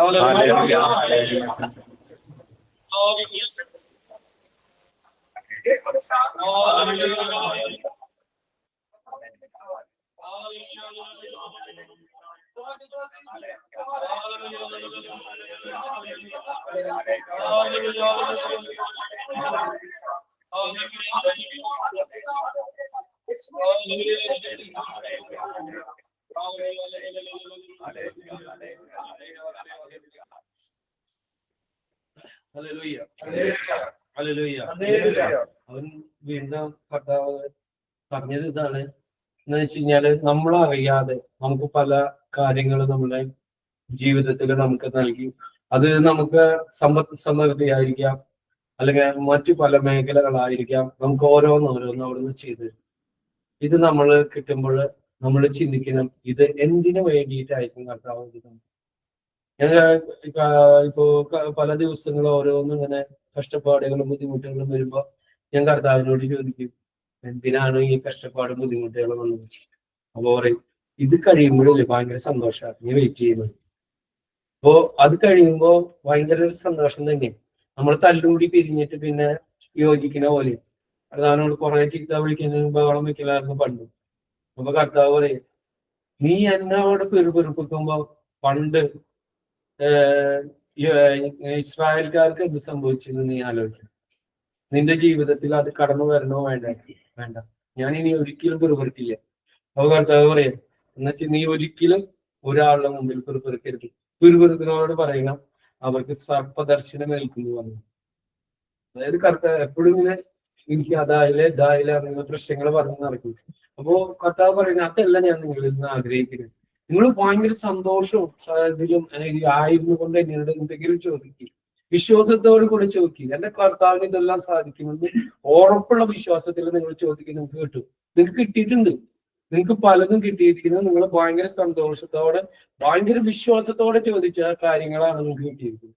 അല്ലാതെ ഒരു കാര്യം നിങ്ങൾക്ക് കിട്ടിയിട്ടുണ്ടാവില്ല. അപ്പോൾ നിങ്ങൾ ഒരുങ്ങും വിശ്വാസത്തിന്റെ മേഖലയല്ല, പ്രത്യാശയുള്ളവരായിരിക്കും. യാക്കോബിന് ഇതിലാണ് പറയുന്നുണ്ട്, നിങ്ങൾ എന്ത് പ്രശ്നങ്ങൾ വന്നാലും പ്രത്യാശ കൈവിടാതിരിക്കും. ഞാൻ നിങ്ങളോടെല്ലാവരോടും പറഞ്ഞില്ല, എപ്പോഴും നമുക്ക് ഒരു അപകടം അല്ലെങ്കിൽ എന്തെങ്കിലും പറ്റിയെന്നുണ്ട് നമ്മൾ പതരരുത്. അടുത്ത നിമിഷം കർത്താവ് അതിന്റെ മേലെ എന്ത് ചെയ്യാൻ പോകുന്നത് നമ്മൾ പ്രാർത്ഥിച്ചൊരുങ്ങിട്ടിരിക്കും. കർത്താവ് അവിടെ പ്രവർത്തിക്കുന്ന ഇത് കണ്ടാലും നമുക്കറിയാം, കർത്താവിനെ രുചിച്ചറിയാം. അപ്പോഴാണ് നമുക്ക് രുചിച്ചറിയാമെന്നില്ല. അപ്പൊ കർത്താവ് എത്ര മധുരം എന്ന് വെച്ചാൽ തേനിനേക്കാളും മധുരമായ യേശുവിനെ നമുക്ക് അവിടെ കാണാൻ പറ്റും. ഞാൻ ഇത് ചെയ്യുമ്പോൾ എന്തെങ്കിലും പറ്റി പ്രശ്നങ്ങളാണ്, എല്ലായിടത്തു നിന്നും ഇതായി, എനിക്ക് നീങ്ങാൻ പറ്റില്ല. എന്റെ കമ്പനി ഒരു പ്രാവശ്യം പറഞ്ഞാൽ നിങ്ങൾക്ക് ടിക്കറ്റ് എടുത്തരാം, നീ പെട്ടെന്ന് കയറി പോയിട്ട്, അല്ലെങ്കിൽ അവിടെ ഭയങ്കര പ്രശ്നങ്ങളൊക്കെ ഉണ്ടാകാറുണ്ട്. പ്രശ്നം ഞാൻ പറഞ്ഞു, എനിക്ക് ടിക്കറ്റ് ഒന്നും വേണ്ട, എന്റെ കർത്താവ് അത്ഭുതം ചെയ്യാൻ പോവാ. ജിഎമ്മിന്റെ അടുത്ത് പോയിട്ട് പറയാ. അപ്പൊ ജിഎം പറഞ്ഞു, നീയും നിന്റെ കർത്താവ്, എനിക്ക് വിശ്വസിക്കാൻ പറ്റില്ല, നീ വേണമെങ്കിൽ കയറി പോക്കോ, ഇവിടുത്തെ പ്രശ്നങ്ങൾ ഇവിടെ എത്തിത്തരും. ഞാൻ പറഞ്ഞു, ഇല്ല, ഇവിടെ കർത്താവ് അത്ഭുതം പ്രവർത്തിക്കുന്നത് നിങ്ങൾ കണ്ടോളാം. അത് കഴിഞ്ഞ് ഒരാഴ്ച കഴിഞ്ഞപ്പോ ഇവിടുത്തെ നിയമം മാറിയിട്ട് അത്ഭുതം പ്രവർത്തിച്ചു. അപ്പൊ ആൾ എന്നോട് വന്നിട്ട് ഇങ്ങനെ സൈഡിൽ ഇങ്ങനെ ചെരിഞ്ഞ് എന്നിട്ട് പറയും, ഇതൊന്നും നീ പ്രതീക്ഷിക്കണ്ട, ഇതെന്തോ എന്നിട്ടാണ് ചക്ക വീണ് മുതല് ചത്ത പോലെയുള്ളോ, ഇത് വിചാരിച്ചിട്ട് നീ എല്ലാ കാര്യങ്ങളും അങ്ങനെയാണെന്ന് വിചാരിക്കണ്ട, നീ കാര്യങ്ങളൊക്കെ ക്രമപ്പെടുത്തിക്കോളാം. ഞാൻ പറഞ്ഞു, കർത്താവ് പറയുന്നതിനനുസരിച്ചിട്ട് ഞാൻ ക്രമപ്പെടുത്തണേ, അത് കാരണം കൊണ്ട് എനിക്കൊന്നും സംഭവിക്കില്ല എന്നറിയും. പക്ഷെ ആൾക്ക് ഒരു ചെറിയ വിശ്വാസമൊക്കെ വന്നു തുടങ്ങി. കാരണം ആള് പ്രാർത്ഥനയിലേക്ക് വരണം എന്നൊക്കെയുള്ള ഒരു ആഗ്രഹമുണ്ട്. കാരണം ആള് അത് കഴിഞ്ഞിട്ട് ആള് ചെയ്യുന്നതൊക്കെയും പ്രശ്നങ്ങളിലേക്ക് പോയിക്കൊണ്ടിരിക്കുക. അപ്പോ ഞാൻ ചെയ്യുന്ന എന്തെങ്കിലും പ്രവൃത്തി കണ്ടു കഴിഞ്ഞാൽ എല്ലാവരും പറയും, ഇത് എന്തൊരു മണ്ടത്തര, ഇങ്ങനെ ചെയ്ത് കഴിഞ്ഞാൽ അത് ക്ലിയർ ആവില്ലല്ലോ, ഒരിക്കലും നടക്കില്ല എന്ന് പറയും. നിങ്ങള് തൊട്ടടുത്ത കാര്യങ്ങൾ മാത്രമേ ചിന്തിക്കുന്നുള്ളൂ. എന്റെ കർത്താവ് അങ്ങനെയല്ല, ഒരു 5 മടങ്ങ് കഴിഞ്ഞിട്ടുള്ള കാര്യങ്ങളാണ് ചിന്തിക്കുന്നത്.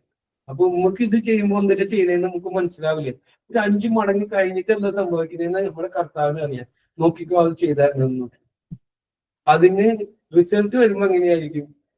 അത് ഇത് കഴിഞ്ഞാല് ആ ആള് പ്രതീക്ഷിക്കുന്നതായിട്ട് വലിയ പ്രോഫിറ്റിലേക്കാണ് അത് പോവുക. അപ്പൊ ആള് ചോദിക്കുന്നത്, ഇത് നിനക്ക് മുമ്പ് കാൽക്കുലേറ്റ് ചെയ്ത് മനസ്സിലാക്കിയായിരുന്നു? ഞാൻ പറഞ്ഞില്ല. അതിനൊരു ഉദാഹരണം ഞാൻ നിങ്ങൾക്ക് പറയാം. കാരണം ഞാൻ HR ആയിട്ട് സംഗമൻ കോർപ്പറേഷനിൽ ജോയിൻ ചെയ്തിട്ട് ഞാൻ കർത്താവിനോട് ചോദിച്ചു, എന്താ ഞാൻ ചെയ്യുന്നത്? കർത്താവ് എന്നോട് പറഞ്ഞു, നീ ബൈബിൾ എടുത്ത് വായിച്ചു നോക്കാൻ പറഞ്ഞു. ബൈബിൾ എടുത്തിട്ട് ഞാൻ വായിച്ചെത്തി, അതിലൊന്നും എനിക്ക് ഇഷ്ടപ്പെട്ടില്ല. അപ്പൊ ഞാൻ പറഞ്ഞു, ഇതിലൊന്നും എനിക്ക് ഇഷ്ടപ്പെടുന്നില്ല, ഞാൻ എന്താ ചെയ്യേണ്ടത്? നീ കുറച്ചും കൂടി വായിക്കുക, അല്ലെങ്കിൽ പുറത്ത് പോയിരുന്ന് കൊന്ത ചെല്ലാൻ പറഞ്ഞു. അങ്ങനെ ഞാൻ കൊന്ത ചൊല്ലി കുറച്ചു നേരം കൂടി ഇരുന്നിട്ട് ഇങ്ങനെ വായിച്ചു കഴിഞ്ഞപ്പോ പെട്ടെന്ന് അതിൽ എഴുതിയിരിക്കുക, ക്രയവിക്രിയ ചെയ്യുമ്പോൾ എല്ലാം എഴുതി സൂക്ഷിക്കുക. അവിടെ വെച്ച് ഞാൻ ഇപ്പൊ വായന നിർത്തി. എനിക്ക് ഒരു വലിയ അഭിഷേകം ഇറങ്ങിപ്പെട്ടത്. അപ്പൊ ക്രയവിക്രിയ ചെയ്യുമ്പോ ക്രയവിക്രിയ ചെയ്യുമ്പോൾ എഴുതി സൂക്ഷിക്കാം, ഒറ്റ കാര്യം എഴുതിയില്ല. ഞാന് കർത്താവിനോട് നന്ദി പറഞ്ഞു. ഞാൻ ബാത്റൂമിൽ നിന്നിട്ടാണ് വായിക്കുന്നതും കൊന്നയിലാണ്. അപ്പൊ നേരെ ചെറിയ ഓഫീസിൽ ഇരുന്നു ഞാൻ അവിടെ എഴുതി വെച്ചു, ക്രയവിക്രിയ ചെയ്യുമ്പോൾ എല്ലാം എഴുതി സൂക്ഷിക്കാനായിട്ട്. ഫസ്റ്റ് ഒരു വ്യക്തി വന്നപ്പോ പറഞ്ഞു, എനിക്ക് ലേബർ കാർഡ് റിന്യൂ ചെയ്യണം. അത് ലേബർ കാർഡ് പറഞ്ഞപ്പോ എഴുതി റെസിപ്റ്റ് കൊടുത്തു, അത് PROക്ക് കൊടുത്തു, റെസിപ്റ്റ് എടുത്ത് അതിനെ ഓരോ ട്രാൻസാക്ഷനും ഞാൻ റെസിപ്റ്റ് എടുത്ത് വെച്ച് എല്ലാ റെസിപ്റ്റും ഫയൽ ചെയ്യാൻ തുടങ്ങി. അന്ന് മുതൽ അതൊരു ശീലമായി മാറി. ഇതാണ് കർത്താവ് പഠിപ്പിക്കുന്നത്. അത് കഴിഞ്ഞ് കുറച്ചു കാലം കഴിഞ്ഞപ്പോ ഹെഡ് ഓഫീസിൽ നിന്ന് എനിക്കൊരു അപ്രിസിയേഷൻ ലെറ്റർ വന്നിരിക്കുക. 6 മാസമായിട്ട് ഇവിടുത്തെ ഒരു ലേബർ കാർഡും ഒരു പാസ്പോർട്ടും ഒരു സാധനം നഷ്ടപ്പെട്ടിട്ടില്ല. അത് കാരണം നിന്ന് ഞാൻ പ്രൊമോട്ട് ചെയ്തിട്ട് അസിസ്റ്റന്റ് മാനേജറായിട്ട് ഞാൻ പോയത് എന്നിട്ട് അവിടെ മെഡിക്കലിന്റെ കാര്യങ്ങൾ ചെയ്യാൻ വേണ്ടിയിട്ടാണ് പോയത്. അതായത് ജസ്റ്റ് ഒരു ഓഫീസിൽ എല്ലാവരും മെഡിക്കലിന് കൊണ്ടുപോവുക, അതിന്റെ ലിസ്റ്റ് ഇതാ, മെഡിക്കലിന് കൊണ്ടുപോകും. അത് കഴിഞ്ഞിട്ട് കുറച്ചു കാലം കൂടി കഴിയുമ്പോൾ ഹെഡ് ഓഫീസിൽ നിന്ന് അവരുടെ കാര്യം കൂടി എങ്ങനെ നീ ചെയ്തതെന്ന് വെച്ചാൽ ഞാൻ ഉണ്ടാക്കിയ ഫോം മുഴുവൻ അവിടെ ഹെഡ് ഓഫീസിൽ കൊണ്ടുപോയിട്ട് അവർ ഉപയോഗിക്കുക. എവിടേക്ക് എത്തി? ഞാൻ എന്നിട്ട് ചെയ്തിരിക്കുന്നത്, എനിക്ക് ഈ HR എന്ന സംഭവം അറിയില്ല. ഞാൻ പഠിച്ചിരിക്കുന്ന വിഷയത്തിൽ HR എന്ന സംഭവമില്ല, എനിക്ക് അറിയില്ല. ഈ മേഖലയിൽ പോയിട്ട് ഞാൻ ജോലി ചെയ്യുന്നു. എല്ലാവരെയും കോപ്പി അടിച്ചിട്ടുള്ളതല്ലാണ്ട് വേറെ ഒരു കാര്യം എനിക്കറിയില്ല. അവിടുന്ന് 8-9 മാസം ആകുമ്പോഴേക്കും ഞാൻ HR മാനേജരാണ്. കൊറിയർ കഴിഞ്ഞ് കഴിഞ്ഞാൽ പിന്നെ ഞാൻ കൊറിയൻ കമ്പനിയിലാണ്. അപ്പൊ കർത്താവിനോട് ഞാൻ ചോദിച്ചു, ഈ ഒരു ചെറിയ വചനം വെച്ചിട്ട് ഇത്രയും വലിയ അത്ഭുതങ്ങൾ എന്റെ ജീവിതത്തിൽ ചെയ്യാൻ പറ്റുമെങ്കിൽ എല്ലാവർക്കും ഓരോ വചനം കൊടുത്തിട്ട് എല്ലാവരും അങ്ങോട്ട് രക്ഷപ്പെടുത്തിക്കൂടെ? കർത്താവ് ഞാൻ എല്ലാവർക്കും വചനം കൊടുക്കുന്നുണ്ട്, പക്ഷെ അവർ സ്വീകരിക്കുന്നില്ല. ഇതാണ്, നിങ്ങൾ എത്ര മോശമായ അവസ്ഥയിലായാലും കർത്താവിനെ സ്വീകരിക്കുക. അവിടുത്തെ സ്നേഹത്തിലും വചനത്തിലും നമ്മൾ വേരുന്നു. നമ്മളെപ്പോഴും ന്യായപ്രമാണ ഗ്രന്ഥം നമ്മുടെ അതരങ്ങളിൽ എപ്പോഴും ഉണ്ടായിരിക്കും. അത് മറ്റുള്ളവർക്ക് എപ്പോഴും കൊടുക്കണം. ഞാനൊരു 50 വചനം കാണാപ്പാട് പഠിച്ചിരിക്കുക. എന്ത് വന്നാലും പറയാൻ വേണ്ടി ആര് വന്നാലും ഞാൻ പ്രാർത്ഥിക്കും. എനിക്ക് എല്ലാവർക്കും അറിയാം, 50 വചനം വെച്ച് ഞാൻ പ്രാർത്ഥിക്കും. അപ്പൊ എല്ലാവരും വിചാരിക്കും, ഇത് ഞാൻ കാണാപ്പാട് ഇന്ന് പഠിപ്പിച്ച, ഒരു ദിവസം പഠിപ്പിച്ചതാണ്. അപ്പൊ ഈ കർത്താവ് പറഞ്ഞത് ഇത് അത്രയും നീ എപ്പോഴും ന്യായപ്രമാണം നിന്റെ ഹൃദയത്തിൽ വചനം നീ സൂക്ഷിക്കുമ്പോൾ കർത്താവിന് നിന്റെ മേലെ വലിയ കരുണയുണ്ടായിരിക്കും. നമ്മളുടെ ചിന്തിക്കുന്ന മേഖലകളല്ല കർത്താവ് ഒരു സൈഡിൽ കൂടെ വിടും. നമ്മൾ വിചാരിക്കും, ഇത്രയും വലിയ പോഷത്തരങ്ങളാണ് നമ്മൾ ചെയ്യുന്നതെന്ന് വിചാരിക്കും. പക്ഷെ ഈ പോഷത്തരങ്ങൾ നമ്മളുടെ വലിയ അനുഗ്രഹത്തിന് പാത്രമാക്കി തരാം. അതാണ് അതിന്റെ വലിയൊരു എന്താ പറയാ, വലിയൊരു അവസ്ഥ. കർത്താവ് അതിലൂടെയാണ് നമ്മളെ കൊണ്ടുപോകാൻ ആഗ്രഹിച്ചിരിക്കുന്നത്. അതായത് നമ്മൾ എങ്ങനെയൊക്കെ നശിച്ചു പോകാനായിട്ട് നമ്മളെ ഇതാക്കില്ലോ അവിടെ നോക്കി നമ്മൾക്ക് ചെറിയ ചെറിയ സ്നേഹം തന്നിട്ട് മാതാവ് അവിടുന്ന് ഓരോരുത്തരെ എടുത്തു കൊണ്ടുപോകണം. എന്ന് വെച്ച് കഴിഞ്ഞാൽ മാതാവിന്റെ അടുത്താണല്ലോ ഉണ്ണീശ വന്ന് ജനിക്കുന്നത്. ഇത്രയും പ്രശ്നങ്ങളുടെ ഇടയിൽ മാതാവ് ആ ഉണ്ണീശനെ സ്വീകരിക്കാൻ തയ്യാറായ പോലെ ഇന്ന് നിങ്ങളുടെ എല്ലാ പ്രശ്നങ്ങളുടെ മുമ്പിലും, അല്ലെങ്കിൽ നിങ്ങൾക്ക് നിങ്ങൾ കല്യാണത്തിന് വീഞ്ഞു കുറഞ്ഞപ്പോൾ ബാക്കി ആരും അതിനെ കുറിച്ച് ചിന്തിക്കാണ്ടിരുന്നപ്പോ മാതാവിന് മനസ്സിലായി ആ വീട്ടിൽ വീഞ്ഞു കുറവാണ്. വേറെ ഒരാൾക്ക് മനസ്സിലായിട്ടില്ല. മാതാവ് ഓടിച്ചെന്നു, മോനെ വീഞ്ഞു കുറവാണ്, നീ എന്തെങ്കിലും ഇപ്പൊ എന്നെ ചെയ്യണം എന്ന് പറഞ്ഞു. ഞാൻ ചെയ്യാന്ന് പറഞ്ഞു. കർത്താവ് അവിടുന്ന് ചെയ്തു കൊടുത്തു. വെള്ളം വീഞ്ഞാക്കി ആദ്യത്തെ അത്ഭുതം അവിടെ പ്രവർത്തിച്ചു. മാതാവ് ഈ മാതാവ് നിങ്ങളെല്ലാം സ്വീകരിക്കാൻ തയ്യാറായിട്ടുണ്ട്. അടുത്തത് ഒക്ടോബർ മാസമാണ് വരുന്നത്. മാതാവിന്റെ ഭയങ്കര സാന്നിധ്യം അവിടെ വന്ന് നൽകിയിരിക്കുക. നിങ്ങളെല്ലാവരിലും മാതാവ് നിങ്ങളെ അനുഗ്രഹിക്കുക. മാതാവ് വന്ന് അനുഗ്രഹിക്കുന്ന നിമിഷങ്ങളൊക്കെ വരുന്നത്. നമുക്ക് അല്പനേരം സ്തുതിച്ച് പ്രാർത്ഥിക്കും. എല്ലാവരുടെ മേലെ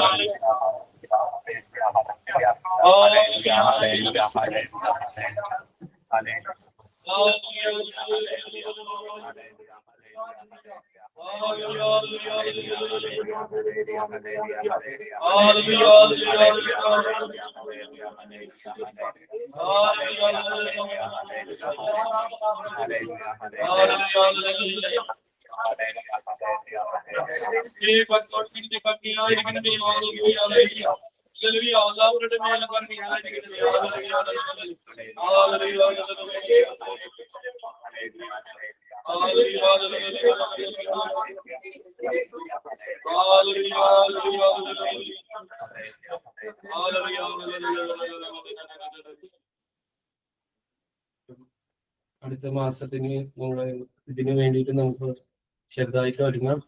മാതാവിന്റെ വലിയ അഭിഷേകങ്ങൾ, അല്ലെങ്കിൽ എന്റെ ജീവിതത്തില് മാതാവ് ഇടപെട്ട 2-3 കാര്യങ്ങൾ ഞാൻ പറയുന്നു. ഇന്ന് കാലത്ത് 4-5 സിസ്റ്റർമാരായിട്ട് സംസാരിക്കാൻ ഇടയായി. കാരണം വെറുതെ വിളിച്ചപ്പോ സംസാരിച്ചു കഴിഞ്ഞപ്പോൾ അവരോട് പറയാ, കർത്താവ് നിങ്ങളുടെ സിസ്റ്ററിന്റെ ആ കോൺവെന്റിലെ സ്ഥലങ്ങൾ കുറച്ചും കൂടി ക്രമീകരിക്കാനുണ്ട്. നിനക്കൊരു പണിക്കാരെ ഞാൻ തന്നില്ല, അതിന് നന്ദി പറഞ്ഞ് പ്രാർത്ഥിക്കണം. പറയാ, എത്രയും സിമ്പിളായിട്ട് പറയുന്നത്. പണിക്കാരെ തന്നില്ലേ, അതിന് നന്ദി പറഞ്ഞിട്ട് നീ പ്രാർത്ഥിക്കണം. അത് കഴിഞ്ഞിട്ട് നിന്റെ കാര്യങ്ങളൊക്കെ ക്രമീകരിക്കുന്നില്ല, നീ ഇപ്പോഴും എന്തെന്ന ഹൃദയവതയോടെ അല്ലെങ്കിൽ ടെൻഷൻ അടിച്ചിട്ട് ഇങ്ങനെ നടക്കണേ. നിനക്ക് ക്രമപ്പെടുത്തിയെന്ന ജീവിത രീതിയില്ലേ നീ പ്രാർത്ഥിക്കുന്ന സമയങ്ങൾ, ഇതൊക്കെയും കർത്താവ് ഇങ്ങനെ കാണിച്ചു തന്നിട്ട് അവരോട് പറയിപ്പിക്കുക. എന്നിട്ട് കർത്താവ് പറയാ, ഇത്ര മാത്രം ഞാൻ നിന്റെ എല്ലാ കാര്യങ്ങളും വ്യാപൃതനായി. ഇതെല്ലാം പറഞ്ഞിട്ട് പറയാം, ഇത്രയും എല്ലാ കാര്യങ്ങളും ഞാൻ വ്യാപൃതനാണ്. ഞാൻ നിന്നെ ഇത്രമാത്രം സ്നേഹിക്കുന്നുണ്ട്, അല്ലെങ്കിൽ നിങ്ങൾ ഓരോരുത്തരും ഞാൻ ഇത്രമാത്രം സ്നേഹിക്കുന്നുണ്ട്. എന്നിട്ടും നിങ്ങൾ എന്നിൽ നിന്ന് വിട്ട് പിരിഞ്ഞു പോകുന്നു. കർത്താവിന്റെ സ്നേഹത്തിൽ നിങ്ങൾ എന്താ കൂട്ടിച്ചേരാൻ പറ്റാതെ നിങ്ങൾ മാറി മാറി നിൽക്കുന്നു. അപ്പൊ കർത്താവ് പറയാ, ഈ ലോകത്ത് എല്ലാവരെയും സ്നേഹിക്കാൻ ഒറ്റ മാർഗമുള്ളൂ. എന്താണെന്ന് വെച്ച് കഴിഞ്ഞാല് യേശു അന്നെ സൃഷ്ടിച്ചു, യേശു വേറൊരുത്തിനെ സൃഷ്ടിച്ചു, വേറൊരാളെ സൃഷ്ടിച്ചു. ഇവരെല്ലാവരും ആരായിരിക്കും? ഇവരെല്ലാവരും സഹോദരന്മാരായിരിക്കും. പിന്നെ എന്തുകൊണ്ട് നിനക്ക് സ്വാർത്ഥത വരുന്നത്? ഇവനെ നിനക്ക് പൂർണ്ണമായിട്ട് സ്നേഹിക്കാനായിട്ട് പറ്റുന്നില്ല. കാരണം എന്താ? അപ്പൊ കർത്താവിനോട് ഞാൻ പറഞ്ഞിരിക്കും, സത്യം പറയാലോ, എനിക്ക് അങ്ങനെ എല്ലാവരും ഒന്നും സ്നേഹിക്കാൻ പറ്റില്ല. എന്നെ ദേഷ്യപ്പെടുത്തിയാലും വിഷമിപ്പിച്ചാലൊക്കെ എനിക്ക് അതുകൊണ്ട് പറ്റുന്നില്ല. ഇപ്പൊ ഞാൻ പറയുന്നു ഓക്കെ ഒക്കെ, എനിക്കിപ്പോ കുഴപ്പമൊന്നുമില്ല. പ്രാർത്ഥനയുടെ ടൈമിൽ എനിക്ക് എപ്പോഴും പറയാൻ പറ്റുന്നുണ്ട്. ദേഷ്യം വരുമ്പോ എനിക്ക് അവർക്ക് ഓർമ്മ വരുന്നുണ്ട്. അപ്പൊ പറഞ്ഞു, അങ്ങനെയെങ്കിൽ നിന്നെ ഞാൻ എത്രത്തോളം വെറുക്കണം.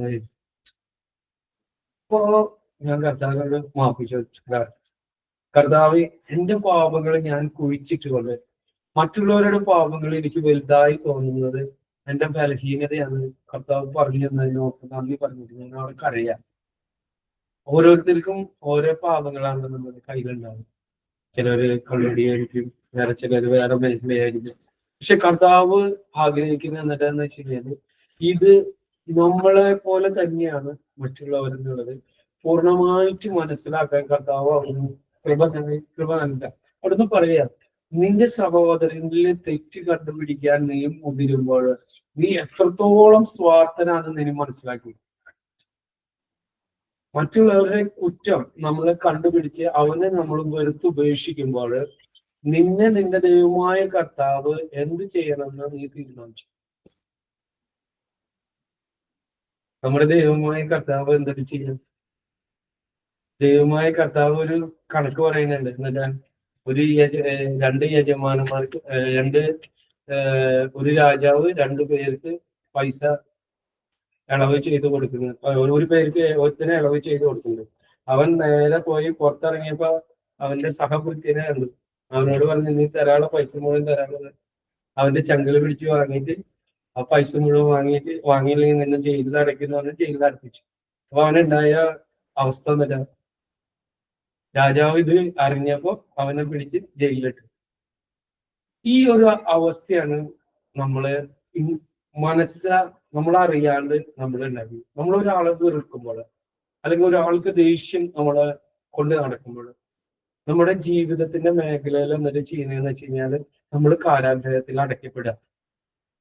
ഈ ഒരു ടിസ്റ്റാണ് കർത്താവ് നമുക്ക് എല്ലാവർക്കും പറഞ്ഞു തരാനായിട്ട് ആഗ്രഹിക്കുന്നത്. ഇത് പാപത്തിന്റെ ഒരു മേഖലയാണ്, നമ്മൾ അറിയാത്ത പാപത്തിന്റെ മേഖല. എന്ന് വെച്ച് കഴിഞ്ഞാൽ കർത്താവ് നിങ്ങൾക്ക് എല്ലാം തരാനായിട്ട് ആഗ്രഹിച്ചിട്ട് എല്ലാം തരാനായിട്ട് നിങ്ങളുടെ അടുത്തേക്ക് വരാം. ഇതിന് ഇവിടെയും ദൂർത്തുപുത്രനിലും സംഭവിക്കുന്നത്. ദൂർത്തുപുത്രൻ എല്ലാം വാങ്ങിക്കൊണ്ടുപോയി അടിച്ചു പൊളിച്ച് എല്ലാം തിരിച്ചു വരുമ്പോ മറ്റൊരാകെ വിഷമിച്ചില്ല. അന്ന് കർത്താവ് പറയുന്നത് ഈ അവനെ മനസ്സിലാക്കുക. പക്ഷെ അവനെ മനസ്സിലാക്കാനായിട്ട് അവന് പറ്റുന്നില്ല. കാരണം എന്താന്ന് വെച്ചാൽ അവൻ അപ്പന്റെ സാധനങ്ങളൊക്കെ എടുത്തു പോയി അവൻ ഇത്രയും പാവം ചെയ്തവനാണ്. ഇവന്റെ പാവങ്ങളൊക്കെ കർത്താവിന് ക്ഷമിക്കണം. അത് കർത്താവ് ഇവനും തമ്മിലുള്ള ബന്ധം. അന്ന് അവന്റെ പാവങ്ങളും ക്ഷമിക്കാൻ കർത്താവ് സന്നദ്ധനല്ലേ? നിങ്ങൾക്ക് ചോദിക്കാൻ അധികാരം ഉണ്ടാവില്ല. നിങ്ങൾ അവനെ അക്സെപ്റ്റ് ചെയ്യാതിരിക്കുന്നത് എന്തുകൊണ്ട്? നിങ്ങളുടെ പാപങ്ങള് പഠിച്ചുമ്പായ നിങ്ങളുടെ പാപങ്ങള് വെണ്മയുള്ളതുപോലെ കഴുകി വിശുദ്ധീകരിക്കാൻ കഴിയുന്ന കർത്താവിന്റെ മുമ്പിലാണ് നമ്മൾ എത്തിപ്പെടുന്നെങ്കിൽ, നമ്മുടെ പാപങ്ങൾ കർത്താവിന്റെ മുമ്പിൽ സമർപ്പിക്കുമ്പോൾ ഈ വേറൊരുത്തിന് നമ്മൾ വെറുക്കുന്നുണ്ടെങ്കിൽ ആ പാപങ്ങൾ നമ്മളുടെ മേലേക്കല്ല തിരിച്ചു വരുന്നത്. അവിടെ കഴുകി വിശുദ്ധീകരിക്കാൻ അങ്ങനെ നടക്കും. നമ്മളെങ്ങനെ വിശുദ്ധീകരിക്കപ്പെടും? നിങ്ങൾ ചിന്തിക്കും. ചെറിയ കാര്യമാണ് കർത്താവ്. നമ്മളെങ്ങനെ വിശുദ്ധീകരിക്കപ്പെടാൻ മേഖല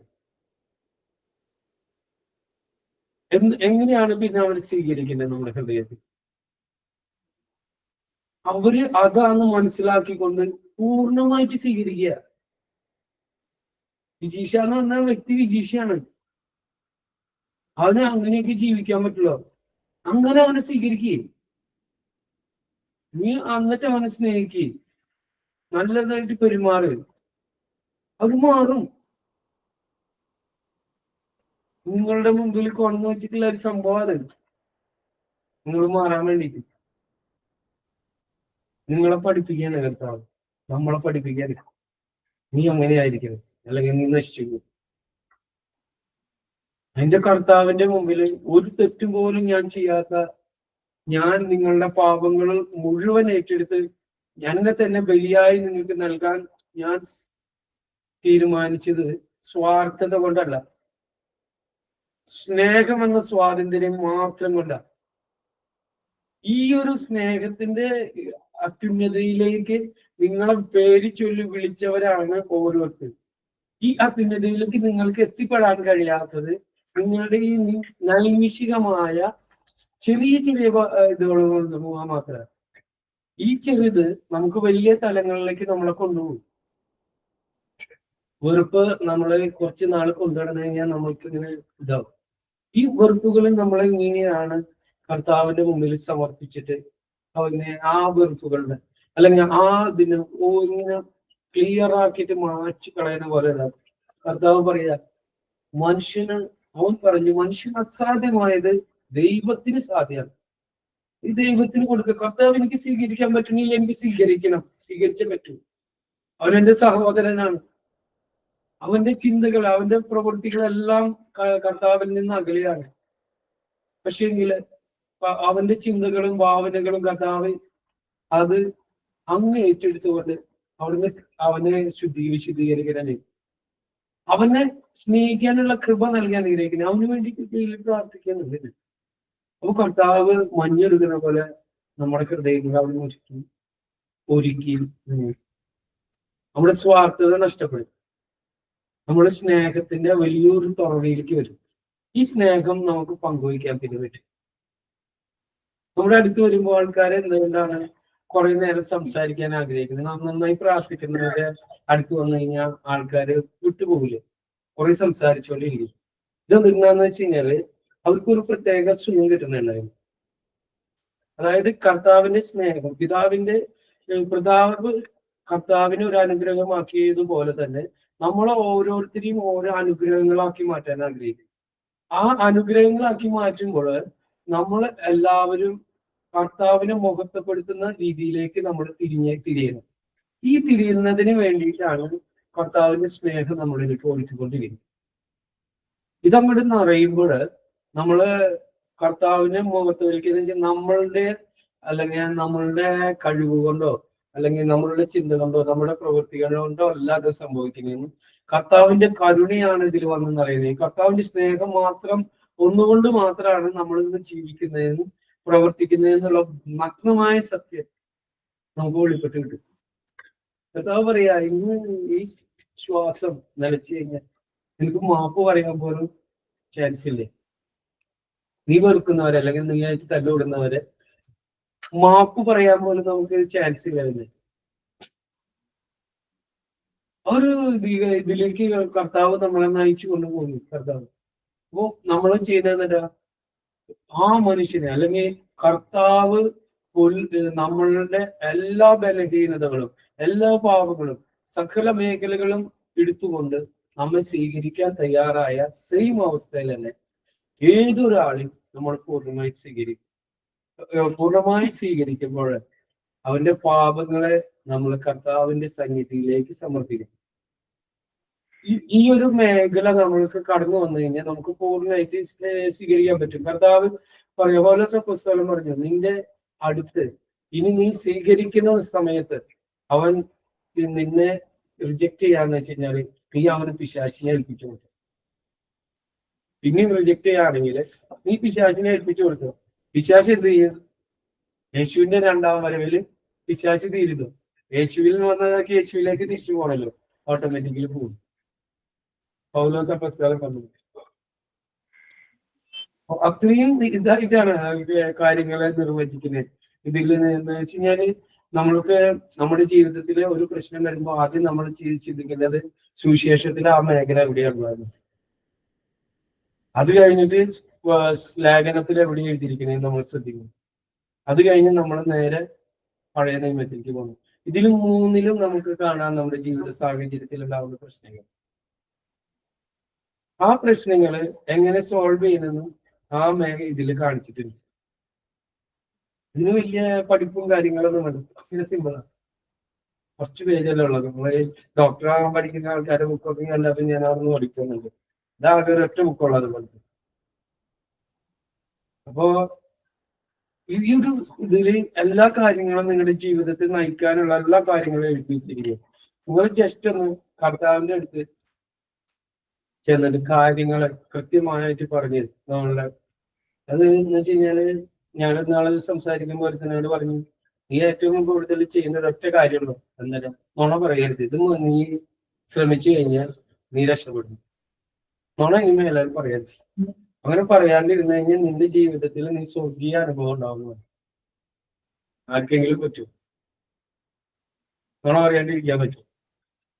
ഞാൻ ശ്രമിച്ചു നോക്കിയാന്ന് പറഞ്ഞു, പറ്റുന്നില്ല, എങ്ങനെയെങ്കിലും വരുവായിരുന്നു. ഞാൻ കർത്താവിനോട് പറഞ്ഞു, ഇത് കർത്താവിനെ അല്ലാണ്ട് പറ്റില്ല. നമ്മൾ തമാശിക്കാൻ പറഞ്ഞു, പക്ഷെ അത് ഇതായിട്ട് പോകും.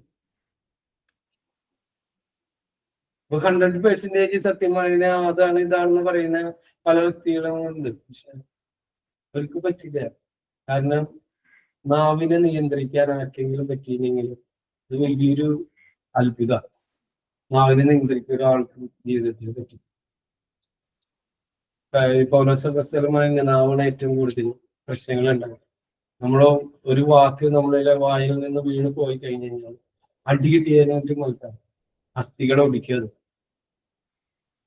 ഒരിക്കലും രമ്യതപ്പെടാൻ പറ്റാത്ത രീതിയിൽ നമ്മുടെ മനസ്സുകളെ മുറിവിക്കും.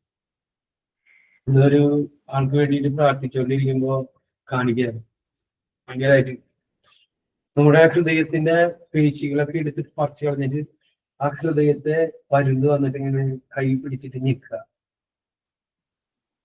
അപ്പോ ഞാൻ ചോദിച്ചു, നല്ല സാധനമാണല്ലേ എന്ന് ചോദിച്ചു. അത് എല്ലാവർക്കും ഉണ്ടെന്ന് പറഞ്ഞു.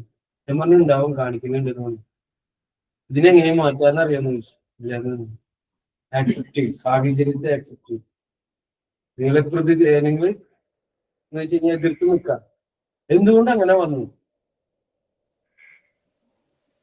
ഭർത്താവിൽ വിശ്വാസമില്ലാത്തതുകൊണ്ട് നിങ്ങൾക്ക് അങ്ങനെ വന്നു.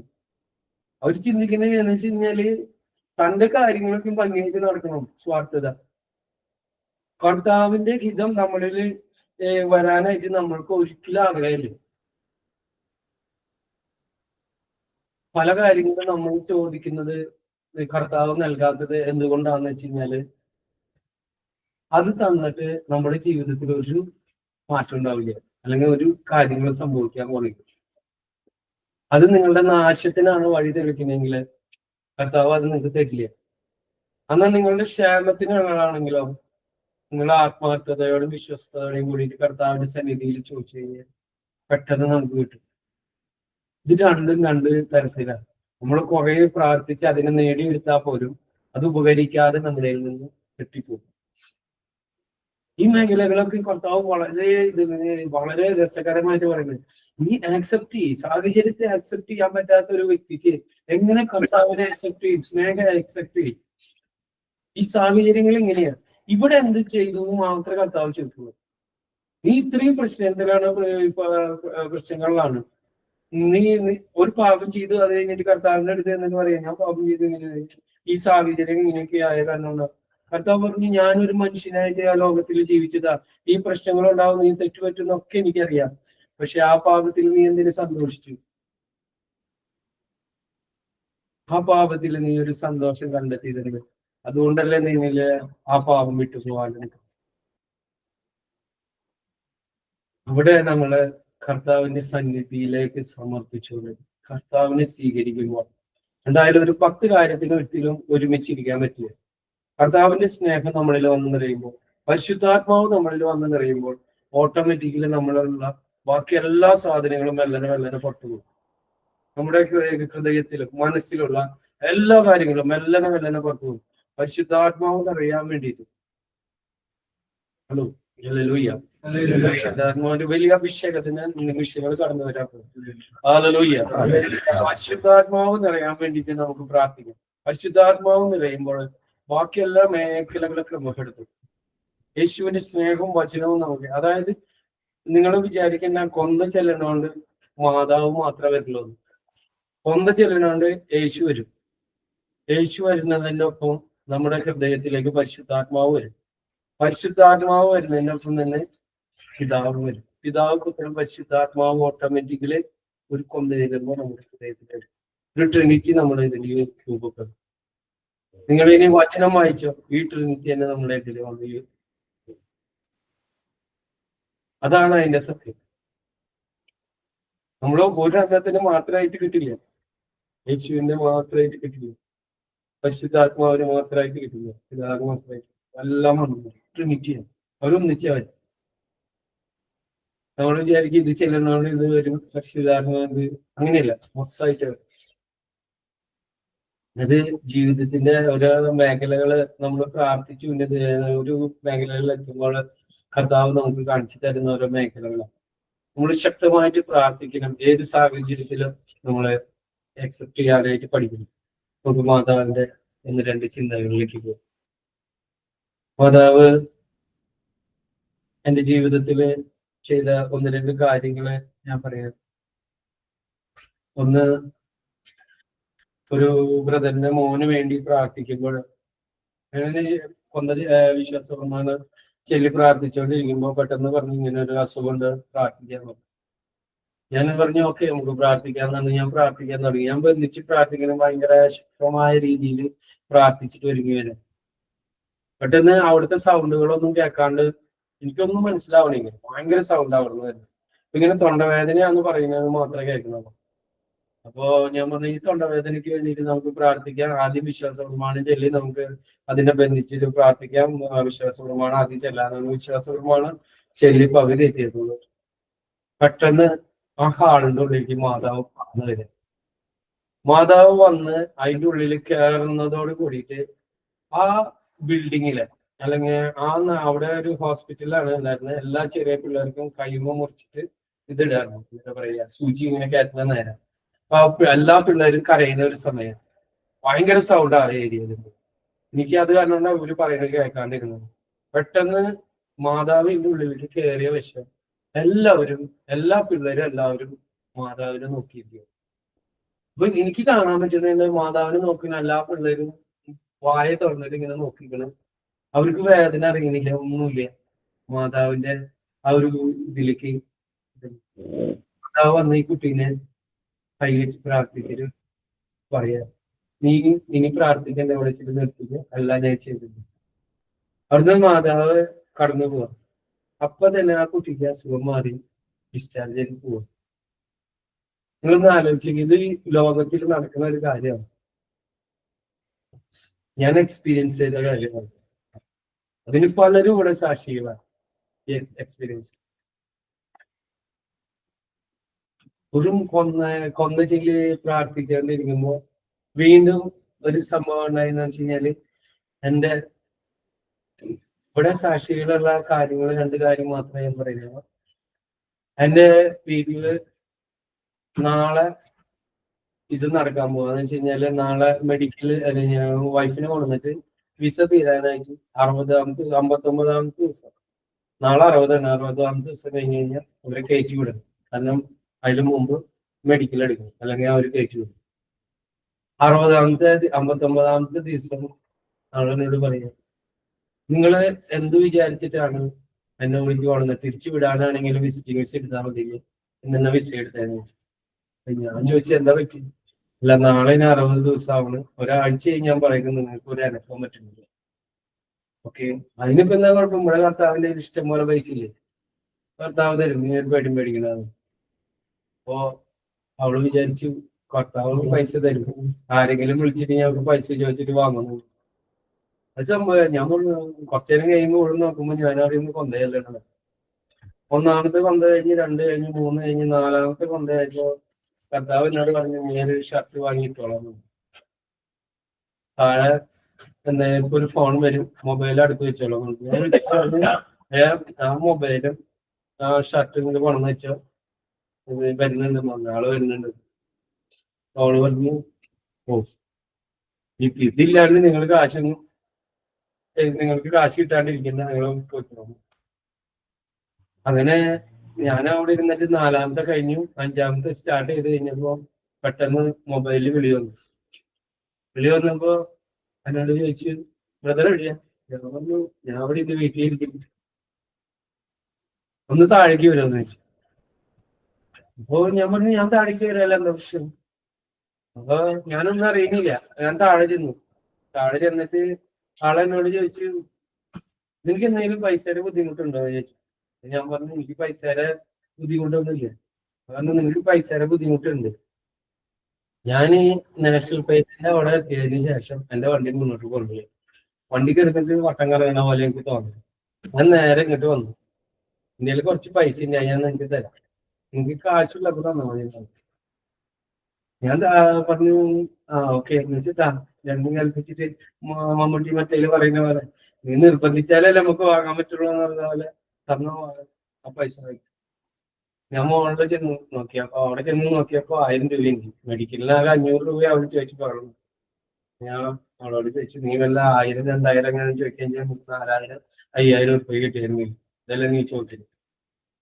പറഞ്ഞു, അല്ല എവിടെ നീ പൈസ കിട്ടി, ആരാ തന്നു? പറഞ്ഞു, നമ്മളെ വേണ്ടപ്പെട്ട ആൾക്കാർ തന്നെയാണ്, പുറമൊന്നല്ല. പക്ഷെ കർത്താവ് തന്റെ ദൂതനയച്ചിട്ട് ഇത് തന്നു. അപ്പൊ തന്നെ എനിക്ക് മനസ്സിലായി, പ്രവാചകൻ അയച്ചത് സത്യാന്ന് മനസ്സിലായി. സിംഹകൂട്ടിൽ ഇത് കിട്ടിയത് സത്യാന്ന് മനസ്സിലായി. ബാക്കിയെല്ലാം ബൈബിളിൽ സംഭവിച്ചൊക്കെ സത്യാന്ന് മനസ്സിലായി. എങ്ങനെ? ഒറ്റ കാര്യത്തിലാണ്. ഇത് ചിലപ്പോ ഇതിനു വേണ്ടിയിട്ട് ആ സാഹചര്യം ഒരുക്കിയിട്ടുണ്ടാവും. അപ്പൊ കർത്താവ് എന്നോട് പറഞ്ഞു തന്നിട്ടെന്നറിയാം, ഇത് പഠിപ്പിച്ചു തരാൻ വേണ്ടിയിട്ട് വളരെ കാലങ്ങളായിട്ട് എനിക്ക് ഞാൻ ക്ഷാമം വരുത്തി വെച്ചിട്ട്, നീ ഇതേവരെ ക്ഷാമത്തിന് വേണ്ടിയിട്ട് എന്താ പ്രാർത്ഥിക്കുന്നത്, ഇത് ക്ലിയർ ആക്കാനല്ല വേണ്ടിയിട്ട് പറഞ്ഞു. പൈസ തന്നെ കർത്താവിന് എന്നും തരാൻ കഴിവുള്ള ഒരു കർത്താവിന്റെ അടുത്ത് നീ പോയിട്ട് ഒന്നും ചോദിച്ചിട്ടില്ല. നീ നാട്ടുകാരുടെ അടുത്ത് മുഴുവൻ ചോദിച്ചു നടക്കുക. നീ അവരോട് ചോദിക്കുക, അവൻ തരുന്നിരിക്കുന്നു. അപ്പൊ ഈ ഒരു സാഹചര്യം ഉണ്ടാക്കാൻ കർത്താവ് ഉണ്ടാക്കിയ സാഹചര്യം കണ്ട, അതിൽ നമുക്ക് കിട്ടിയ ബെനിഫിറ്റ് കണ്ട, എന്തെല്ലാം കാര്യങ്ങൾ നമ്മളെ പഠിപ്പിച്ചു. ഇത് കഴിഞ്ഞത് ആ ആൾക്ക് 500 കൊടുത്ത് മെഡിക്കലൊക്കെ കഴിഞ്ഞ് വിസ അടിച്ച് അത് എല്ലാ പരിപാടികളും കഴിഞ്ഞു. നമ്മള് പിന്നെന്താ ചെയ്യാൻ? കർത്താവിനും ഉപേക്ഷിച്ചു. കാരണം ചോദിച്ചാൽ എന്താ, നമ്മുടെ അത്യാവശ്യ കാര്യങ്ങളൊക്കെ നമുക്ക് നടന്നു കിട്ടി. ഇനി അടുത്തൊരു പ്രയാസം വരാൻ വേണ്ടിയിട്ട് നമ്മൾ കാത്തിരിക്കുക. ഇതൊക്കെ ഇവിടെയുള്ളവർ ചെയ്ത കാര്യങ്ങളാണ്. ഇവിടെ ഇരിക്കുന്നുണ്ട് ഈ ആൾക്കാർ, പുറമത്തെ ഒരു ആളുകളൊന്നല്ല. ഈ സംഭവങ്ങളൊക്കെ ഇവിടെയുള്ള ആൾക്കാര് സാക്ഷികളാണ്, പുറമെയുള്ള ആൾക്കാരുടെ കാര്യങ്ങളൊന്നും. അപ്പൊ ഈ മേഖലയിൽ ഇതേപോലത്തെ എനിക്ക് ആയിരക്കണക്കിന് ഇത് പറയാനുണ്ട്. ഇന്നിപ്പോ നമ്മൾ പ്രാർത്ഥിക്കുക, ഓരോ മേഖലകൾക്ക് വേണ്ടി നമ്മൾ പ്രാർത്ഥിക്കുമ്പോഴും കർത്താവിനോട് ഞാൻ ബൈബിളിൽ വെച്ചിട്ട് ചോദിക്കുമ്പോഴും നീ പറയുന്നത് നിന്റെ കയ്യിൽ പ്രത്യാശയില്ല, നീ എന്തെങ്കിലും തീഷ്ണത ഇല്ലാണ്ടിരിക്കുന്നത്, നീ ചൂടോ തണുപ്പോ ഇല്ലെങ്കിൽ ഞാൻ എന്നെ നശിപ്പിച്ചോളൂ, എനിക്ക് വേണ്ടതില്ല. നീ എന്തെങ്കിലും ചൂട് അല്ലെങ്കിൽ തണുപ്പ് നിനക്ക് പറ്റിയെങ്കിൽ നീ ഉണ്ടാക്കിയിരിക്കുക, അല്ലെങ്കിൽ നീ ചെയ്യാം. അവൻ പറഞ്ഞു, അല്ല ഞാൻ ചൂടുള്ളവനാണ് എന്ന്. ഞാൻ പറഞ്ഞു, നാളെ എനിക്കൊന്നും അറിയില്ല, പക്ഷെ ഞാൻ നാളെ എന്തെങ്കിലും ചെയ്യും. എന്ത് പ്രശ്നം വന്നാലും ഞാൻ കർത്താവിന്റെ മുമ്പിലെ കർത്താവിന്റെ മഹത്വത്തെ പ്രഘോഷിക്കും. അത്രേ എനിക്കറിയൂ. എനിക്ക് എന്ത് പ്രശ്നം ഉണ്ടായാലും ഞാൻ എത്ര നാണം കെട്ടാലും ഞാൻ അത് ചെയ്തിരിക്കും. അതാണ് കർത്താവിന്റെ ആവശ്യം. എന്നിപ്പോ എനിക്ക് പറയാം. കാരണം വെച്ച് കഴിഞ്ഞാല് രണ്ടാളുടെ മുമ്പിൽ മൂത്ത് വരയ്ക്കുന്ന ഒരു വ്യക്തിക്ക് ഇങ്ങനെ നിൽക്കാൻ പറ്റില്ല. ഇന്നലെ കൂടി ഞാനത് ട്രൈ ചെയ്ത് നോക്കിയതാണ്, പറ്റുന്നില്ലായിരുന്നു. പക്ഷെ ഞാൻ നിന്ന്. ഇതുപോലെ തന്നെ എന്റെ കമ്പനിയിൽ സ്ട്രൈക്ക് ഉണ്ടായിരുന്ന 10,000ങ്ങളുടെ മുമ്പിൽ കർത്താവ് എന്നെ നിർത്തി. 10,000 പേരുടെ മുമ്പിൽ. അന്ന് കർത്താവിനോട് ചോദിച്ചൊരു ഒറ്റ കാര്യമുള്ളൂ, നിനക്ക് എന്റെ മുമ്പിൽ എന്റെ കാര്യത്തിന് വേണ്ടി നിൽക്കാനായിട്ട് ബുദ്ധിമുട്ടുണ്ട്, ബാക്കി എല്ലാവരുടെ കാര്യത്തിനും എനിക്ക് നിൽക്കും. അതെന്റെ പ്രശ്നമാണ്. എന്നിട്ടാ കാശ് കിട്ടുന്നതാണ് മാസം നഷ്ടപ്പെടാതിരിക്കാൻ വേണ്ടി നിന്നത്. അതിന് കാശൊന്നും കിട്ടില്ലേ, ദുഃഖങ്ങളും വിഷമങ്ങളും മാത്രമേ കിട്ടില്ല. പക്ഷെ കർത്താവിനെ നിനക്ക് കിട്ടുന്ന ഈ സന്തോഷം സമാധാനത്തില്ലേ, കുറെ പേര് അവിടെ കഷ്ടപ്പെടുന്നുണ്ട്. രോഗങ്ങളും പീഡകളും അനുഭവിക്കുന്നുണ്ട്. കുഞ്ഞുങ്ങളും വലിയ കുറെ ആൾക്കാർ അച്ഛന്മാരും കന്യാസ്ത്രീ ആയവരുണ്ട്. അവരുടെ ജീവിതം നമ്മൾ സന്തോഷമാകാൻ വേണ്ടി അവരുടെ ജീവിതമാണ് കർത്താവ് പറ്റും. അതുകൊണ്ട് അവര് നിങ്ങൾക്ക് വേണ്ടിയിട്ട് ജീവൻ തന്ന ആ ക്രിസ്തുവിന്റെ സ്നേഹമാണ് അവരിൽ നിന്ന് പുറപ്പെടുന്നത്. ഹല്ലേലൂയ. നമ്മൾ ആരെങ്കിലും എപ്പോഴെങ്കിലും ചിന്തിച്ചിട്ടുണ്ട് അവർ സ്വീകരിക്കുന്നത് എന്നൊരു ജീവിതകാലം മുഴുവൻ നമ്മെ ഇല്ലാണ്ടാക്കി? ഞാനെന്ന് പറയുന്ന വ്യക്തിയുടെ സ്വാർത്ഥതകളല്ലാന്ന് കുടുംബജീവിതം എല്ലാന്നും വേണ്ടാന്ന് വെച്ച് ഒരു അച്ഛനെ ഒരു കന്യാസ്ത്രീ ഇറങ്ങിയിട്ട് കർത്താവിന്റെ സ്നേഹം ലോകം മുഴുവൻ പ്രഘോഷിക്കപ്പെടും. അതിലും മഹത്തായത് വല്ലതുണ്ട്? നമ്മളെന്താ ചെയ്യുന്നത്? നമ്മൾ പരസ്പരം സ്നേഹിക്കാനോ പരസ്പരം പങ്കുവെക്കാനോ ഇപ്പോഴും നമ്മളെ തയ്യാറില്ല. കാരണം എന്താണ്? മാതാവ് എന്നൊരു കുറവ് കണ്ടപ്പോ യേശുവിനെ വിളിച്ച് പറഞ്ഞു, നീ ഇത് ചെയ്തിട്ട് ക്ലിയറാക്കാനായിട്ട്. അവര് വിഷമിക്കുന്നു. അവരെ ഹൃദയങ്ങൾ വേദനിക്കണ കാണാനായിട്ട് ആർക്കും പറ്റിയില്ല, മാതാവിനെ പറ്റിയില്ല. ഒരു വലിയ വിശേഷ ദിവസങ്ങളിലാണ് ഇത് സംഭവിക്കുന്നത്. അതിനിടെ കർത്താവ് എന്റെ സമയമായിട്ടില്ലെങ്കിലും പോലും കർത്താവ് അവിടെ ചെയ്തു കൊടുക്കുക. ഈ മാതാവിന്റെ മാസം അടുത്ത മാസം 9 മാസം നമ്മളെല്ലാവരും ഒന്ന് ചൊല്ലി പ്രാർത്ഥിക്കണം. വചനം വായിക്കേണ്ട എന്നല്ല അതിന്റെ അർത്ഥം.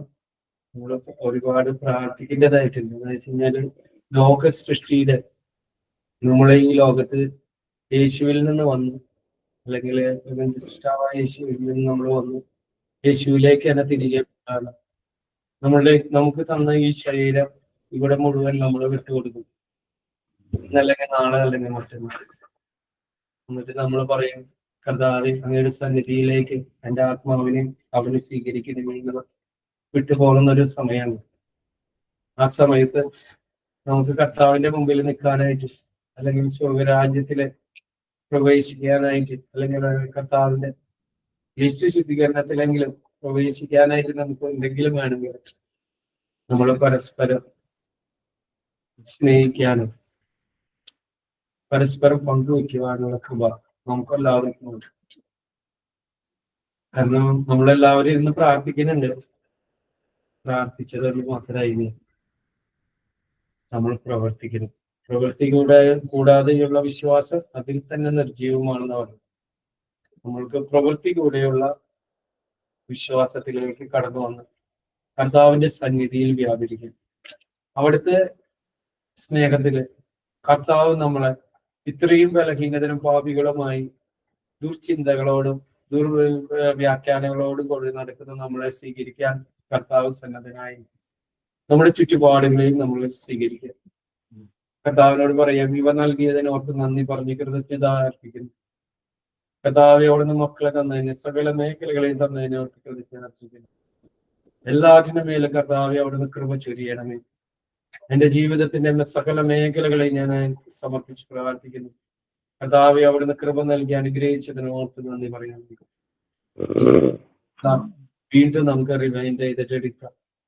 കർത്താവെ അവിടുന്ന് സ്വീകരിച്ചതുപോലെ ഓരോ സാഹചര്യങ്ങളെയും ഓരോ മേഖലകളെയും അവിടുന്ന് സ്വീകരിക്കാൻ അവിടുന്ന് നൽകിയ കൃപയോർത്ത് നന്ദി പറഞ്ഞ് പ്രാർത്ഥിക്കുന്നു എന്ന് പറഞ്ഞിട്ട് നമുക്ക് ആ എല്ലാ മേഖലകളെയും ആക്സെപ്റ്റ് ചെയ്യാം. നമുക്ക് ആരാധനയിലേക്ക് നമ്മളെ തന്നെ ഒരുക്കാം. കർത്താവേ അവിടുന്ന് ഞങ്ങളുടെ ഓരോ പ്രവൃത്തികളെയും അവിടുന്ന് ഞങ്ങളുടെ ഓരോ ചെയ്തികളെയും അവിടുന്ന് കാണുന്നുണ്ട്. ഇവയെല്ലാം പ്രാർത്ഥിച്ചുകൊണ്ട് കർത്താവേ അങ്ങയുടെ സന്നിധിയില് അങ്ങയോട് കൂടെ ഈ ലോകത്തില് ഈ ലോകത്തിലായിരിക്കുമ്പോൾ സ്വന്തം ആത്മാവിനെയും മറ്റുള്ളവരുടെ ആത്മാവിനെയും പൂർണ്ണമായി സമർപ്പിച്ചു അവരുടെ എല്ലാം ആത്മാവിന്റെ രക്ഷയ്ക്ക് വേണ്ടി പ്രാർത്ഥിക്കുവാനുള്ള